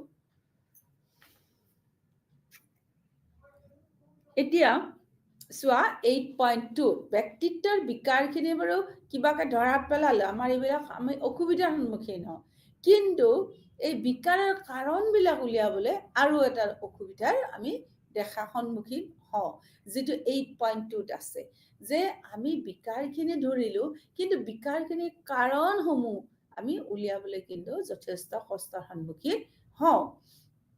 কাৰণ এই ব্যক্তিত্বৰ বিকাৰটো মই প্ৰথমতে কৈছো 1980 চনলৈ 1980লৈকে কোনো ফৰ্মেল এটেনশ্যন দিয়া নাছিল। সাইকোলজিষ্ট বিলাকে বা ক্লিনিকেল যিবিলাক মানে এক্লেইম পাৰ্চন আছে তেওঁলোকে কিন্তু 1980 চনলৈকে পাৰ্চনেলিটি ডিসঅৰ্ডাৰ ওপৰত কোনো ধৰণৰ গুৰুত্ব দিয়া দেখা যোৱা নাছিল। গতিকে 1980 চনৰ পিছতহে মানুহৰ এটা বিকাৰ এনেকুৱা ধৰণৰ ডিসঅৰ্ডাৰ আমি মানে পৰীক্ষা নিৰীক্ষাত তেওঁলোকে আগবাঢ়ি গ'ল। এতিয়া সেই বিকাৰবিলাকৰ কাৰণ উলিয়াবলৈ যাওঁতে তেওঁলোক আৰু বিভিন্ন সমস্যা বা অসুবিধাৰ সন্মুখীন হৈছে। কেঁচুৱাৰ স্বভাৱেই তেওঁলোকক এক নিৰ্দিষ্ট বিশেষত্ব বা বিকাশৰ বা আগতীয়াকৈ প্ৰেৰিত কৰিব পাৰে। আৰু ই প্ৰাপ্তবয়স্কৰ হিচাপে ব্যক্তিত্ব বিকাশৰ কি কৰে ভিত্তিসমূহ স্থাপন কৰে, আৰু কিন্তু ইয়াৰ বাবে আন কাৰকবোৰো কিন্তু আমি দায়বদ্ধ হোৱা দেখিবলৈ পাওঁ। দেখা গৈছে যে বেছিভাগ বিকাৰৰ বাবে বিকাৰবোৰৰ সলনি আনুবংশিক অৱদান প্ৰাথমিক বৈশিষ্ট্যৰ মাত্ৰাত আনুবংশিক অৱদানৰ দ্বাৰা মধ্যস্থতা কৰা হয়, যি প্ৰতিটো বিকাৰত আটাইতকৈ বেছি জড়িত হৈ থাকে। তাৰপিছত চোৱা এই জৈৱিক কাৰণবিলাকৰ উপৰিও এক সমৃদ্ধ জৈৱ মনোসামাজিক বুজাবুজি প্ৰাপ্তি, চূড়ান্ত লক্ষ্যৰ সৈতে মনোবিশ্লেষণ, শিকাৰ আধাৰিত আৰ্হি, জ্ঞানীয় আৰ্হি, সংলগ্ন শৈলী, সামাজিক আৰ্হি, সাংস্কৃতিক মূল্যবোধ আদিয়ে বুজাবুজিত অৰিহণা সদায় যোগায়। এতিয়া চোৱা আমি যে এই যে 8.2 যিটো আমি বক্সত পাইছো তাতে কিন্তু আৰু এটা কথা কৈছে যে এটা ষ্টাডি কৰি থাকোতে মই ইতিমধ্যে কৈছো আন এটা মানে বেমাৰে লগ দিয়ে, সেইটোও কৈছে যে ৰিচাৰ্চ বিলাকে সেইকাৰণে কাৰণটো উলিয়াব নোৱাৰে। তো কাৰণটো উলিয়াব নোৱাৰাৰ কাৰণে কি হৈছে তেওঁলোকে পিছ পৰি গৈছে, কাৰণবিলাক বেলেগ এটা বেমাৰে আহি পেলাই লগ দিছে, সেইটো কোমৰবিডিটি দিছে, তোমালোকৰ 2 বুলেটটোত আছে। গতিকে ক'লে কি যে জৈৱিক কাৰণবিলাকৰ উপৰিও আমাৰ কিছুমান জৈৱ মনোসামাজিক বুজি প্ৰাপ্তিৰ চূড়ান্ত লক্ষ্যৰ সৈতে মনোবিশ্লেষণ, শিকাৰ আধাৰিত আৰ্হি, জ্ঞানীয় আৰ্হি, এইবিলাক সাংস্কৃতিক মূল্যবোধ আদি কিন্তু বুজাবুজিত অৰিহণা আমাক যোগায়। তাৰপিছত চোৱা আমাৰ আটাইতকৈ আজি ক্লাষ্টাৰ এৰ বিষয়ে আমি যে আলোচনা কৰিম তাৰ আগতে চেক ইয়ৰ প্ৰগ্ৰেছত কি কৰিছে তোমালোকক 3টা কুৱেশ্যন দিছে যে পাৰ্চনেলিটি ডিসঅৰ্ডাৰ বুলিলে কি বুজা। তেতিয়া তোমালোকে পাৰ্চনেলিটি ব্যক্তিত্বৰ বিকাৰৰ আমি যি কথা পাতিলো সেইখিনি লিখিবা। তাৰপিছত কৈছে যে ক্লাষ্টাৰবিলাক তোমালোকে ভাগ কৰাচোন, list the clusters of personality disorder, যে ব্যক্তিত্ব বিকাশৰ যিখিনি ক্লাষ্টাৰ আছে তোমালোকে লিষ্ট কৰাচোন। আৰু তাৰপিছত কৈছে ক্লাষ্টাৰ 8 কোনবিলাক পাৰ্চনেলিটি ডিসঅৰ্ডাৰ থাকে। এতিয়া চোৱা 8.2 পেজ নাম্বাৰ 211 আমি এতিয়া পেৰানয়েড ব্যক্তিত্বৰ বিকাৰ থকা লোকসকলৰনো চৰিত্ৰৰ কি তাৰ বিষয়ে আলোচনা কৰিম। এই বিকাৰৰ নিৰ্ধাৰিত বৈশিষ্ট্য হৈছে নিজৰ অযৌক্তিক অবিশ্বাস। তেওঁলোকে কি কৰে একদম মানে ইহঁতৰ বিশ্বাসবিলাক একদম নাই। পাৰানয়েড ব্যক্তিত্বৰ বিকাৰ থকা লোকসকলে সাধাৰণতে এনে পৰিস্থিতিটো সন্দেহজনক হৈ পৰে য'ত বেছিভাগ লোকে তেওঁলোকৰ সন্দেহ ভিত্তিহীন বুলি বিচাৰি পায়। তেওঁলোকে তেওঁলোকৰ সৈতে সম্পৰ্কিত নথকা বা দূৰৱৰ্তীভাৱে সম্পৰ্কিত ঘটনাবোৰক তেওঁলোকৰ ওপৰত সদায় ব্যক্তিগত আক্ৰমণ বুলি ব্যাখ্যা কৰিব বিচাৰে। তেওঁলোকৰ পাৰস্পৰিক সম্পৰ্কবোৰ অতি কঠিন আৰু টান কৰি তোলে। নিজকে সম্পূৰ্ণ দোষীহীন বুলি বিবেচনা কৰে। তাৰ পৰিৱৰ্তে তেওঁলোকে আন লোকক তেওঁলোকৰ নিজৰ ভুল আৰু বিফলতাৰ বাবেও দোষাৰোপ কৰে। এইবিলাক হৈছে কেৰেক্টাৰ। তাৰপিছত কৈছে যে তেওঁলোকে সদায় সতৰ্ক হৈ থাকিব বিচাৰে আৰু আনৰ পৰা প্ৰবঞ্চনা পোৱা বুলি আশা কৰে, যি তেওঁলোকৰ মিছা প্ৰত্যাশাক প্ৰমাণিত নকৰিবলৈ সংকেত বিচাৰিবলৈ বাধ্য কৰে। সেইবোৰ সাধাৰণতে তৰ্কাত্মক হয়, অভিযোগ কৰিব পাৰে বা শান্ত থাকিব পাৰে, কিন্তু সাধাৰণতে বিদ্বেষ বহন কৰা দেখা যায়। অপমান ক্ষমা কৰিবলৈ তেওঁলোক অস্বীকাৰ কৰে আৰু হিংসাত্মকো হোৱা দেখা যায়। তেওঁলোকে বাস্তৱৰ সৈতে সম্পৰ্কিত হৈ থাকে। অৱশ্যে চাপৰ সময়ত কিছুমান ক্ষণস্থায়ী মানসিক লক্ষণ অনুভৱ কৰিব পাৰে। ছাত্ৰ ছাত্ৰীসকল, এই যে তোমালোকক দিয়া হ'ল যে পেৰানয়েড ব্যক্তিত্বৰ বিকাৰসমূহ কি কি, তোমালোকে চাতকে এটা কথা মনত ৰাখিবা, কিছুমান লোকে কি ভাবে যে মই তাতে নাযাওঁ কাৰণ মোৰ কি হয়, মোৰ কথা বেলেগে আলোচনা কৰি থাকে। এনে ব্যক্তিসকলে সদায় ভাবে যে তেওঁলোকৰ কথাহে যেন বেলেগে আলোচনা কৰি আছে। তেওঁলোকে কয় যে মোৰ বিষয়ে বেয়াকে কৈছে বা মই যদি তাতে যাওঁ তেওঁলোকে মাৰিব, এনেধৰণৰ এটা আশংকাত ভুগি থাকে। সহজ সৰল ভাষাত পেৰানয়েড ব্যক্তিত্বৰ বিকাৰটো এনেকুৱা। সেইকাৰণে তেওঁলোকে সদায় নাৰ্ভাছ ফিল কৰে, তেওঁলোকে গ্ৰুপত যাব নোৱাৰে, কথা পাতিব, অহৰহ তেওঁ ভাবি থাকে তেওঁ চাৰিওপাশৰ ব্যক্তিসকলে তেওঁক লৈয়ে যেন কথা পাতি আছে, তেওঁক নহলে যিকোনো সময়তে হাৰ্ম কৰিব, নহলে মাৰিব। এনেকুৱা ধৰণৰ অশান্তিত সদায় তেওঁলোকক ভুগি থকা আমি পৰিলক্ষিত কৰোঁ। আৰু তেনে ব্যক্তিসকলে কি কৰে, অৱশ্যে অকলে থকাৰ দৰে তেওঁলোকে অনুভৱ কৰে, কাৰণ তেওঁলোকক বেলেগে আহি পেলাই যেন বিশ্বাসত নলয়, এই ভাৱতে তেওঁলোক বৰ্তি থাকে। গতিকে পেৰানয়েড ব্যক্তিত্বৰ বিকাৰ বুলিলে, বিকাৰগ্ৰস্ত লোক বুলিলে তোমালোকে এইখিনি লিখিব লাগিব যে তেনে ব্যক্তিসকল সম্পূৰ্ণ দোষীহীন বুলি বিচাৰ কৰে, কিন্তু নিজকে দোষীহীন বুলি বিচাৰ কৰিলেও বেলেগে যেন তেওঁলোকক দোষী কৰে, বেলেগে যেন তেওঁলোকৰ ভুল হয়, বেলেগে যেন তেওঁলোকৰ ছাকচেছটো দেখা নাপায়, এইবিলাক কথাৰ দ্বাৰা তেওঁলোকৰ মনটো সদায় কি হৈ থাকে বা ডিষ্টাৰ্ব হৈ থাকে। সেইকাৰণে তেওঁলোকক আমি যদি চাওঁ, পিছৰ ফালে আমি যদি চাওঁ, তেওঁলোক সদায় সজাগ হৈ থাকে। তেওঁলোকে কিছুমান কি কৰে, অলগতিয়াল তৰ্কটো লিপ্ত হয়, বেলেগৰ কথা অভিযোগ কৰে, কাৰণ তেওঁলোকে সদায় ভাবে যে তেওঁলোকক বেলেগে ক্ৰিটিচাইজ কৰে। গতিকে এই এতিয়া DSM-5 মতে পেৰানয়েড ব্যক্তিত্বৰ বিকাৰৰ চৰ্তসমূহ আমি চাওঁ আহা। তোমালোকৰ বক্স 8.3 পেজ নাম্বাৰ 212 দিয়া আছে। চৰ্তসমূহ কি কি? আনৰ প্ৰতি এক ব্যাপক অবিশ্বাস আৰু সন্দেহজনতা, এনেধৰণে তেওঁলোকৰ উদ্দেশ্যবোৰ কি কৰে, অশুভ বুলি ব্যাখ্যা কৰা হয়। প্ৰাপ্তবয়স্ক হোৱাৰ পৰা আৰম্ভ কৰি আৰু নিম্নলিখিত চাৰিজনে দেখুৱাৰ দৰে বিভিন্ন প্ৰসংগত কি কৰে, উপস্থিত হৈ থাকে। 1 নম্বৰ কি কৈছে, সন্দেহ কৰে পৰ্যাপ্ত বৃত্তি অবিহনে, যে আনে তেওঁক শোষণ কৰি আছে, ক্ষতি কৰি আছে বা প্ৰতাৰণা কৰি আছে। তেওঁলোকে ভাবে যে বেলেগে কি কৰে, তেওঁক শোষণ কৰি আছে বা বেলেগে তেওঁক সদায় অনবৰতে প্ৰতাৰণা কৰি আছে, ক্ষতি কৰি আছে, কিন্তু তাৰ কোনো ভিত্তি নাই, তেওঁলোকে সন্দেহে কৰে। দ্বিতীয়তে হ'ল বন্ধু বান্ধৱ যিমান তেওঁলোকৰ লগত কাম কৰে, তেওঁলোকৰ বিশ্বাসযোগ্যতাটো লাহে লাহে তেওঁৰ ওপৰত নোহোৱা হৈ যায় যেন পায়। তেওঁলোকৰ বিষয়ে অযুক্তিক সন্দেহত এনেই তেওঁলোক ব্যস্ত হৈ থাকে। 3 নম্বৰ হ'ল অবাঞ্ছিত ভয়ৰ বাবে আনক বিশ্বাস কৰিবলৈ তেওঁলোক অনিচ্ছুক, যে তথ্যবোৰ তেওঁৰ বা তাইৰ বিৰুদ্ধে বিদ্বেষপূৰ্ণভাৱে ব্যৱহাৰ কৰা হ'ব। 4 নম্বৰ হ'ল যে DSM-এ কৈছে যে লুকাই থকা অৱমাননা বা ভাবুকিপূৰ্ণ অৰ্থবোৰ সৌম্য মন্তব্য বা ঘটনাত পঢ়া দেখা যায়। নিৰন্তৰভাৱে বিদ্বেষ বহন কৰে তেওঁলোকে। যে DSM-এ কৈছে যে যিবিলাক পেৰানয়েড ব্যক্তি আছে তেওঁলোকে ফটকে দুখ নাপায়, তেওঁলোকে নিৰন্তৰভাৱে এই বিদ্বেষটো বহন কৰে, বেলেগৰ অপমানটো তেওঁলোকে বহন কৰে, বেলেগে দিয়া আঘাতটো বহন কৰে, আনকি সমস্যাৰ ক্ষমাও তেওঁলোকে কৰিব নোৱাৰে।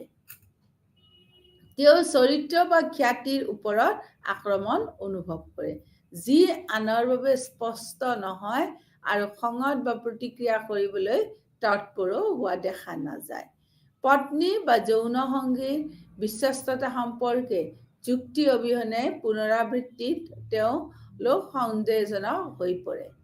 কেৱল স্কিজোফ্ৰেনিয়া এক জৈৱমেৰু বিকাৰ বা মানসিক বৈশিষ্ট্যৰ সৈতে হতাশাজনক বিকাৰ বা আন এক কোনো মানসিক বিকাৰৰ সময়ত নহয়।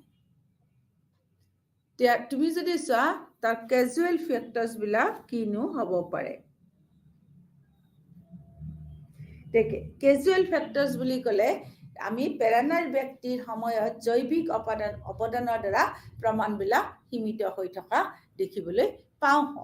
ইয়াক স্কিজোফ্ৰেনিয়াৰ সৈতে সংযুক্ত কৰা আংশিক আনুবংশিক সংক্ৰমণৰ বিষয়ে তৰ্ক কৰা হৈছে, কিন্তু ইয়াক আঙুলিয়াই দিয়া কোনো নিৰ্ণায়ক বা স্থিৰ ৰিচিচ নাই। দুৰ্ব্যৱহাৰ বা আঘাতজনক শৈশৱেও কিন্তু পেৰানয়েড পাৰ্চনেলিটি ডিজঅৰ্ডাৰটো ক্ৰিয়েট কৰিব পাৰে। গতিকে শৈশৱ কালটো আমাৰ খুব স্মুথ হ'ব লাগে, খুব আঘাতপ্ৰাপ্ত নোহোৱা হ'ব লাগে, ভাল ধৰণে পাৰ হ'ব দিব লাগে। কেতিয়াবা আমি 2 নম্বৰ কাৰণ যদি চাওঁ, তেতিয়া 2 নম্বৰ কাৰণ হিচাপে কেতিয়াবা আমি দেখো যে পিতৃ মাতৃয়ে যদি অৱহেলা কৰে বা শাস্তি দিয়ে বা কেতিয়াবা হিংসাৰ স্পৰ্শলৈ অহাটো কিন্তু তেওঁলোকৰ হ'ব পাৰে এটা কাৰণ। শৰণাৰ্থী হৈ যদি তেওঁলোকে বেলেগ ঠাইত যদি বহুদিন ধৰি থাকে বা বন্দী হিচাপে বা বৃদ্ধ প্ৰাপ্তবয়স্কৰ দৰে গোটবোৰক তেওঁলোকৰ অনন্য অভিজ্ঞতাৰ বাবে এই বিকাৰবোৰৰ প্ৰতি সংবেদনশীল বুলি গণ্য কৰা হয়। জ্ঞানীয় কাৰকবোৰে সাংস্কৃতিক কাৰকৰ সৈতে আদান প্ৰদান কৰিব পাৰে। উদাহৰণস্বৰূপে ভাষাৰ বাধা থকা এজন শৰণাৰ্থী যাক বেলেগ ধৰণে চায়, তেওঁলোকৰ চাৰিওফালৰ লোকৰ প্ৰতি তেওঁলোক সদায় সন্দেহজনক আৰু সতৰ্ক হৈ থাকিব পাৰে। এতিয়া চিকিৎসা কি হ'ব? যে আমি 213 পেজ নাম্বাৰত চোৱা এই ধৰণৰ চিকিৎসাবিলাক আমি তাতে দিব পাৰোঁ নেকি, এইটোৰ বিষয়ে তেওঁলোকে আলোচনা কৰিছে। বেছিভাগ লোকক বিশ্বাস কৰিব নোৱাৰি আৰু বেছিভাগ লোকে তেওঁলোকৰ ক্ষতি কৰিবলৈ আছে বুলি বিশ্বাস কৰাৰ সলনি কি কৰে, তেওঁলোকে এটা নতুন ধৰণৰ গুৰুত্ব আনে আৰু কিন্তু যিটো একদম তোমাৰ কৃতিপূৰ্ণ, যে একদম কৃতিপূৰ্ণ চিন্তাধাৰাৰ প্ৰত্যাহ্বান জনায় আৰু প্ৰতিৰোধ কৰিবলৈ তেওঁলোকক জ্ঞানীয় চিকিৎসাৰ ব্যৱহাৰ কৰা দেখা যায়।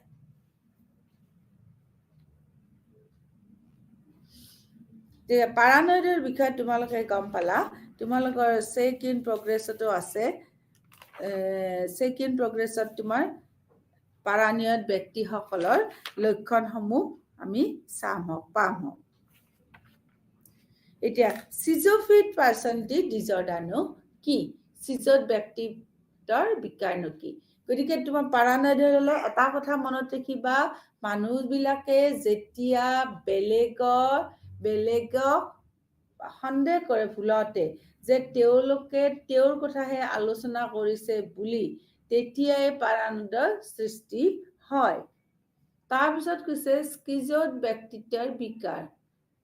এই স্কিজোড ব্যক্তিত্বৰ বিকাৰটো 1924 চনত প্ৰথমবাৰৰ বাবে পৃথিৱীলৈ আগবঢ়াই দিছিল ব্লিৱাৰ নামৰ ব্যক্তিজনে। তেওঁহে প্ৰথমতে এই শব্দটো ব্যৱহাৰ কৰিছিল। তেওঁ বাহিৰৰ পৃথিৱীৰ পৰা আঁতৰি অহাৰ প্ৰৱণতা থকা লোকসকলক বৰ্ণনা কৰি পেলাই শব্দটো ব্যৱহাৰ কৰিছিল। এতিয়া চোৱা ব্লুৱাৰেনো কেনেকুৱাকে এই শব্দটো ব্যৱহাৰ কৰিছিল, চিজয়েড শব্দটো মানে ব্যৱহাৰ কৰিছিল। গতিকে আমি আগত নাপাওঁ, 24 চনৰ পাছতহে তেওঁৰ দ্বাৰা লিখিত কিতাপখনৰ দ্বাৰাহে আমি পৃথিৱীত যে এনেকুৱা এটা বেমাৰ থাকিব পাৰে তাৰ বিষয়ে আমি গম পাইছো। তেওঁলোকৰ সামাজিক নিৰ্লিপ্ততাৰ এক ব্যাপক আৰ্হি আৰু আৱেগিক অভিজ্ঞতাৰ এক চৰম সীমাবদ্ধতাৰ পৰিসৰ আছে, আৰু এনেদৰে সামাজিকভাৱে কি হৈ থাকে, তেওঁলোক বিচ্ছিন্ন হৈ থাকে। তৃতীয়তে, তেওঁলোক সাধাৰণতে নিজ সম্পৰ্ক বিচাৰি নাথাকে। তেওঁলোকৰ প্ৰায় ঠাণ্ডা, নিৰপেক্ষ আৰু তেওঁলোকৰ চাৰিওফালৰ লোকৰ প্ৰতি তেওঁলোক উদাসীন হোৱা দেখা যায়। তাৰপিছত কৈছে যে তেওঁলোকে আনৰ সৈতে ঘনিষ্ঠ সম্পৰ্ক বজাই ৰাখিবলৈ বা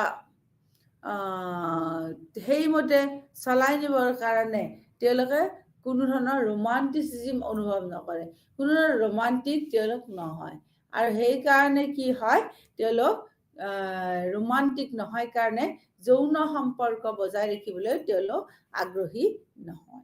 তেওঁলোকৰ ঠাণ্ডা, দূৰত্ব আৰু বিচ্ছিন্ন লোক যেন লাগিলেও যি প্ৰশংসা তেওঁ পাইছে, সেই প্ৰশংসাৰ দ্বাৰা তেওঁলোক প্ৰভান্বিত নহয়।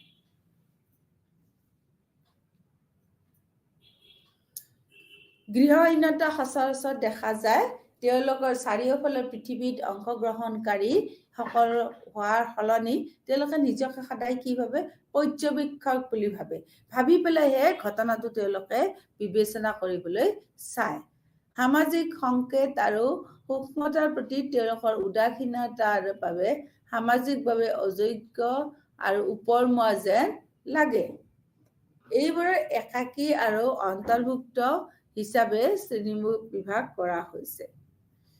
এওঁলোকে কেতিয়াবাহে শক্তিশালী আৱেগ অনুভৱ কৰে, বৰঞ্চ প্ৰদৰ্শনীৰ উদাসীন মনোভাৱ দেখায়। তাৰ পিছত আৰু দেখায় যে এইবোৰে উচ্চ স্তৰৰ অন্তৰ্মুখতা কি হ'ল প্ৰদৰ্শন কৰে, উষ্ণতা, ইতিবাচক আৱেগ আৰু সংগ্ৰামৰ ওপৰত তেওঁলোকৰ অন্তৰ্মুখতা প্ৰদৰ্শন কৰে। গতিকে অনুভূতিৰ প্ৰতি নিম্ন স্তৰৰ মুকলি আৰু লগতে ভালদৰে চেষ্টা কৰি নিম্ন প্ৰাপ্তি হোৱা দেখা যায়। এতিয়া চোৱা, চিজয়েড পাৰ্চনেলিটিত তোমাৰ আমি কাক বুলিলৈ এইখিনি তোমালোকে লিখিব লাগিব। যে প্ৰথমতে ব্লুৱাৰে উলিয়াইছিলে, তাৰপিছত বাহিৰৰ পৃথিৱীখনতো যে এনেকুৱা ব্যক্তি থাকিব লাগে তেওঁলোকে এইটো বুজাইছিল। এইটো বুজাওঁতে তেওঁ চিজয়েড শব্দটো ব্যৱহাৰ কৰিছিল, আৰু তেওঁলোক কেনেকুৱা হ'ব পাৰে তাৰে লক্ষণসমূহৰ কথা ইয়াতে আমি পুংখানুপুংখভাৱে আলোচনা কৰিলো।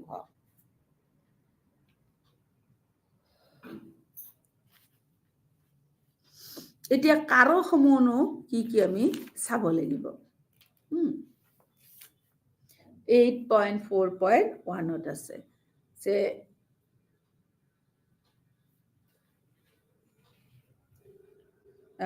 8.4 চোৱা বস্তু তোমালোকে তাতে কাৰণবিলাক পাবা।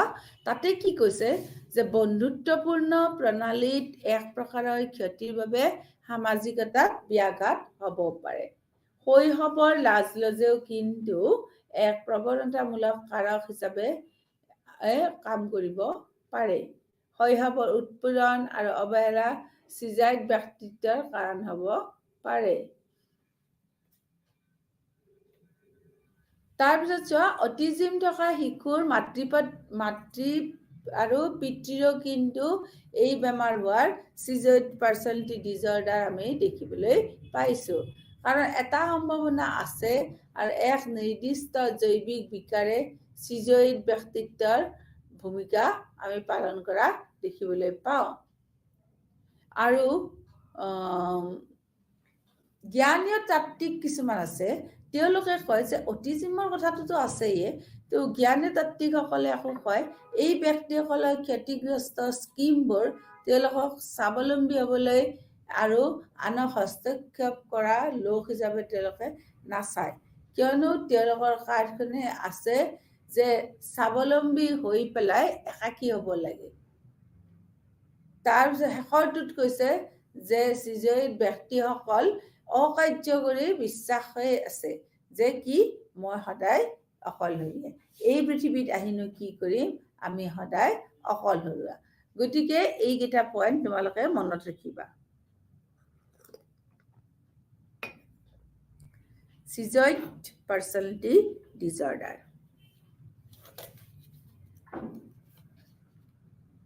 এতিয়া schizoid ব্যক্তিত্বৰ বিকাৰৰ চৰ্তসমূহ তোমাৰ 8.4ত দিছে যে পৰিয়াল এটাৰ অংশ হোৱাকে ধৰি ঘনিষ্ঠ সম্পৰ্কৰ ৰক্ষা বা আকাংক্ষা বা উপভোগ নকৰে, প্ৰায় সদায় অকলশৰীয়া কাৰ্যকলাপ বিচাৰি লয়। 3 নম্বৰ কৈছে যে আন এজন ব্যক্তিৰ সৈতে যৌন অভিজ্ঞতা লাভ কৰিবলৈ সামান্য যদি আগ্ৰহ থাকে, সেইটোও এটা তেওঁলোকৰ চৰ্ত। আৰু কিছুমান যদি থাকে কাৰ্যকলাপত আনন্দ পায়, প্ৰথম ডিগ্ৰী আত্মীয়ৰ বাহিৰে আন ঘনিষ্ঠ বা বিৰোধীৰ ইমান নকৰে, বিৰোধীৰ অভাৱ ঘটে। কাৰণ তেওঁ এই যে 60 ডিগ্ৰী যিটো কৈছে মানে তোমাৰ আকাংক্ষা লাভ কৰিবলৈ বা উপভোগ লাভ কৰাৰ কাৰণে যিটো আগ্ৰহ থাকে, সেই আগ্ৰহটো কিন্তু তেওঁলোকৰ নাথাকে, তেওঁলোকে কাৰণ বিশ্বাসেই নকৰে। আনৰ প্ৰশংসা বা সমালোচনাৰ প্ৰতি চিজয়িত ব্যক্তিসকল উদাসীন হোৱা দেখা যায়। আৱেগিকশীলতা, বিচ্ছিন্নতা বা প্ৰভাৱাত্মকভাৱে সমতল প্ৰদান কৰে।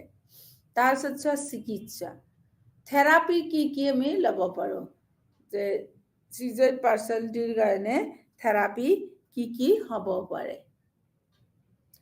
থেৰাপি সাধাৰণতে তেওঁলোকক সামাজিক সম্পৰ্কৰ মূল্য বুজাবলৈহে আৰম্ভ কৰা হৈছিল, আৰু সহানুভূতি আৰু আনক বুজাবুজিৰ বিষয়েও কিন্তু এই থেৰাপিতে শিকোৱা হয়। সেয়েহে তেওঁলোকৰ সামাজিক দক্ষতা বিকাশৰ প্ৰশিক্ষণ ল'ব লাগে। আৰু তেওঁলোকে সামাজিকভাৱে নেটৱৰ্ক এজন ব্যক্তি বা তেওঁলোকক সমৰ্থন কৰা লোকসকলক চিনাক্ত কৰিবলৈ শিকোৱা হয়। এইখিনি মানে থেৰাপিটোহে আমি তেওঁলোকক ইউজ কৰিব পাৰোঁ, গম পাইছানে? থেৰাপিত বাহিৰে তেওঁলোকৰ কি হয়, সামাজিক এখন যে নেটৱৰ্ক আছে, সেইখনো কিন্তু কেনেকে তেওঁলোকে উলিয়াব, সেইটো ফাইণ্ড আউট কৰিব, সেইটোৰ বিষয়ে কিন্তু তেওঁলোকক ভাল ধৰণে শিকোৱা হয়।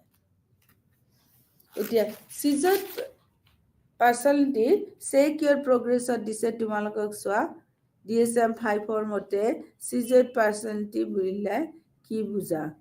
দ্বিতীয়তে চিজয়িত পাৰ্চনেলিটিত তোমাৰ যে সাইকোলজিকেল কজেছ আছে, সেইখিনি তোমালোকে ব্যাখ্যা কৰিবা। যে explain the psychological causes of paranoid personality disorder. তাৰপিছত চোৱা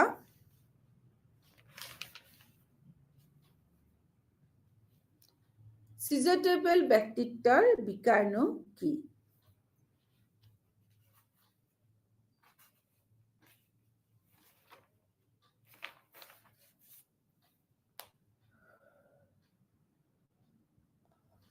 (8.5) উলিয়াই লোৱা। এই বিকাৰৰ বিশেষত্ব হৈছে অত্যধিক অন্তৰ্মুক্তিকৰণ, লগতে সামাজিক আৰু পাৰস্পৰিক অসুবিধা, তেওঁলোকৰ বিধগম্য আৰু জ্ঞানৰ বিকৃতি, সন্দেহজনক আৰু অদ্ভুত আচৰণ হৈ থাকে। বাস্তৱৰ সৈতে তেওঁলোকৰ সম্পৰ্ক সাধাৰণতে অক্ষত হৈ থাকে, কিন্তু অত্যাধিক চাপত থাকিলে তেওঁলোকে এনে কিছুমান ক্ষণস্থায়ী মানসিক লক্ষণো অনুভৱ কৰিব পাৰে। চিজোটাইপেল ব্যক্তিত্বৰ বিকাৰ চিজোফ্ৰেনিয়াৰ সৈতে ধাৰাবাহিকতা হৈ থাকে, কিন্তু কিছুমান লক্ষণ যেনে ভ্ৰম আৰু ভ্ৰমৰ অনুপস্থিতিত থাকে। তেওঁলোকৰ পোচাক পিন্ধাৰ অদ্ভুত উপায়, আনৰ সৈতে সম্পৰ্কিত, আৰু তেওঁলোকে ভবা আৰু আচৰণ কৰাৰ বাবে তেওঁলোকে প্ৰায় আনৰ বাবে অদ্ভুত হয়। তেওঁলোকে প্ৰসংগৰ ধাৰণা থাকিব পাৰে, আৰু তথাপিও ইয়াৰ বিপৰীততো স্বীকাৰ কৰিবলৈ সক্ষম হ'ব পাৰে, যে এই বস্তুটো এনেকুৱা নহয়, এনেকুৱা, এই বস্তুটো ইউজিং কৰাৰ পিছতহে ব্যৱহৃত কৰিব পাৰে। আৰু এটা কথা তোমালোকে মন কৰিবা যে তেওঁলোকৰ প্ৰসংগৰ ধাৰণাত থাকিব পাৰে আৰু বিপৰীততা স্বীকাৰ কৰিবলৈ সক্ষম হ'ব পাৰে। চিজোফ্ৰেনিয়াত থকা লোকসকলৰ ধাৰণাৰ প্ৰসংগ সদায় আছে, কিন্তু তেওঁলোকে চিজোটিপেল বিকাৰ থকা ব্যক্তিৰ বিপৰীতে বাস্তৱতাটো পৰীক্ষা কৰিব নোৱাৰে। তেওঁলোকে যাদুগৰী চিন্তাত সদায় বিশ্বাস কৰিব পাৰে আৰু তেওঁলোকে কি কৰে, তেওঁলোকে ভাবে যে মেজিকটো তেওঁলোকে বিশ্বাস কৰে। আৰু কেতিয়াবা আমি দেখো চিজোটিপেল ব্যক্তিৰ ক্ষেত্ৰত নিজেও তেওঁলোকে মেজিকটো আনিব পাৰে, যিটো আমি কওঁ ক্লেভিয়াৰেণ্ট। এইটো আমি ক্লেভিয়াৰেণ্ট পাওঁ বুলি কওঁ।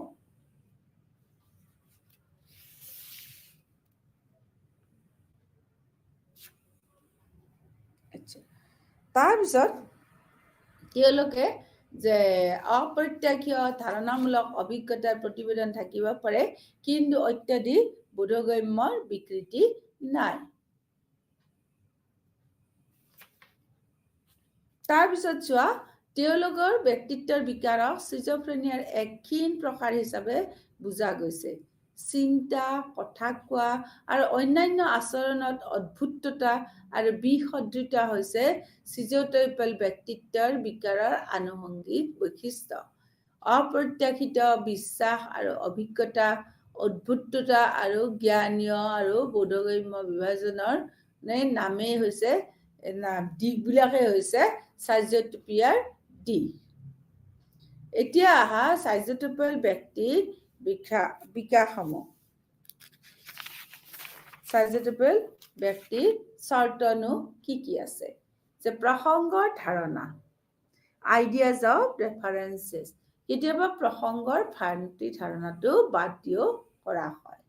দ্বিতীয়তে কৈছে অদ্ভুত বিশ্বাস বা যাদুগৰী চিন্তা, যি সদায় আচৰণক প্ৰভাৱিত কৰে আৰু উপসাংস্কৃতিক নিয়মৰ সৈতে অসামঞ্জস্য, অন্ধবিশ্বাস, অস্পষ্টতা, টেলিপেথি বা ষষ্ঠ অৰ্থত বিশ্বাস, শিশু আৰু কিশোৰীসকলৰ ক্ষেত্ৰত অদ্ভুত কল্পনা বা ব্যস্ততা আমি দেখিবলৈ পাওঁ। 3 নম্বৰ হৈছে শাৰীৰিক ভ্ৰমসমূহ, অপ্ৰত্যাশিত অনুভৱ। 4 নম্বৰ হৈছে অদ্ভুত চিন্তা আৰু কথা কোৱা। যিবিলাক কথা কয় বা চিন্তা কৰে সেইবিলাক কেনেকুৱা হয়? অস্পষ্ট হয়, পৰিস্থিতিজনক হয়, ৰূপক হয়, অত্যাধিক বিস্তাৰিত বা ষ্টেৰিঅ'টাইপ হয়, সন্দেহজনতা বা ভয়ানক ধাৰণা হয়, অনুপযুক্ত বা সংকুচিত প্ৰভাৱান্বিতও হয়। আচৰণ বা চেহেৰা যি সদায় কি হয়? অদ্ভুত। সদায় কি হ'ব? অদ্ভুত ধৰণৰ হয়। প্ৰথম ডিগ্ৰী আত্মীয়ৰ বাহিৰে আন ঘনিষ্ঠ বন্ধুৰ সৈতে বিশ্বাসীৰ অভাৱ ঘটে। তাৰপিছত হ'ল অত্যাধিক সামাজিক উদ্বেগ, যি পৰিচয়ৰ সৈতে হ্ৰাস নহয়। যে অত্যাধিক সামাজিক উদ্বেগ হ'ব পাৰে, কিন্তু পৰিচয়ৰ ক্ষেত্ৰত সৈতে এইটো হ্ৰাস নহয়। আৰু নিজৰ বিষয়ে কেতিয়াও নেতিবাচক বিচাৰৰ সলনি ভয়ানক সম্পৰ্কৰ সৈতে তেওঁলোক মুখামুখি হয় বা সম্পৰ্কিত হৈ থাকে। নৈমিত্তিক কাৰণসমূহ। চিজোটিপেল ব্যক্তিত্বৰ এক আনুবংশিক সম্পৰ্ক আছিল আৰু দীৰ্ঘদিন ধৰি প্ৰায় স্কিজোফ্ৰেনিয়াৰ লগত সৈতে দ্বন্দ্ব কৰা দেখা গৈছিল। আৰু এটা কথা তোমালোকে মন কৰিবা যে ইয়াৰ কাৰণবিলাক যেতিয়া চাম, যে ই দায়বদ্ধতাৰ বৰ্ণালীৰ এটা অংশ। যে চিজোফ্ৰেনিয়া থকা লোকসকলৰ প্ৰথম ডিগ্ৰী আত্মীয়ৰ ক্ষেত্ৰত হয়। তেওঁলোকৰ মনোযোগ বজাই ৰখাৰ ক্ষমতা, কাৰ্যকৰী স্মৃতিশক্তিত ঘাটি আৰু ভাষাৰ অস্বাভাৱিকতাও তেওঁলোকে লক্ষ্য কৰে, যি তেওঁলোকৰ শ্ৰৱণ প্ৰক্ৰিয়াকৰণৰ অস্বাভাৱিকতাৰ সৈতে সম্পৰ্কিত হ'ব পাৰে। চিজোফ্ৰেনিয়াত জ্ঞানীয় আৰু বোধগম্যতা ঘাটিবোৰ শৈশৱৰ প্ৰাৰম্ভিক আঘাত আৰু উৎপীড়নৰ ইতিহাসতো কিন্তু জড়িত হৈ থাকিব পাৰে। নিম্ন পাৰিবাৰিক আৰ্থ-সামাজিক পৃষ্ঠভূমি আৰু চাপপূৰ্ণ ঘটনাৰ সংস্পৰ্শলৈকেও যদি আহে তেতিয়া চিজোফ্ৰেনিয়া হ'ব পাৰে।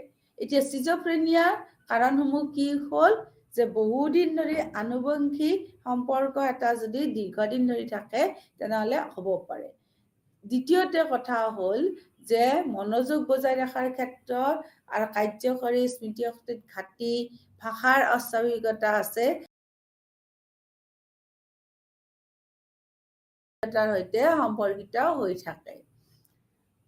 তাৰপিছত কৈছে যে চিজোফ্ৰেনিয়াৰ কগনিটিভ আৰু যিটো বৌদ্ধগম্য ঘাটিবোৰ শৈশৱৰ প্ৰাৰম্ভিক আঘাত আৰু উৎপীড়নৰ ইতিহাসৰ সৈতে সম্পৰ্কিত হ'ব পাৰে।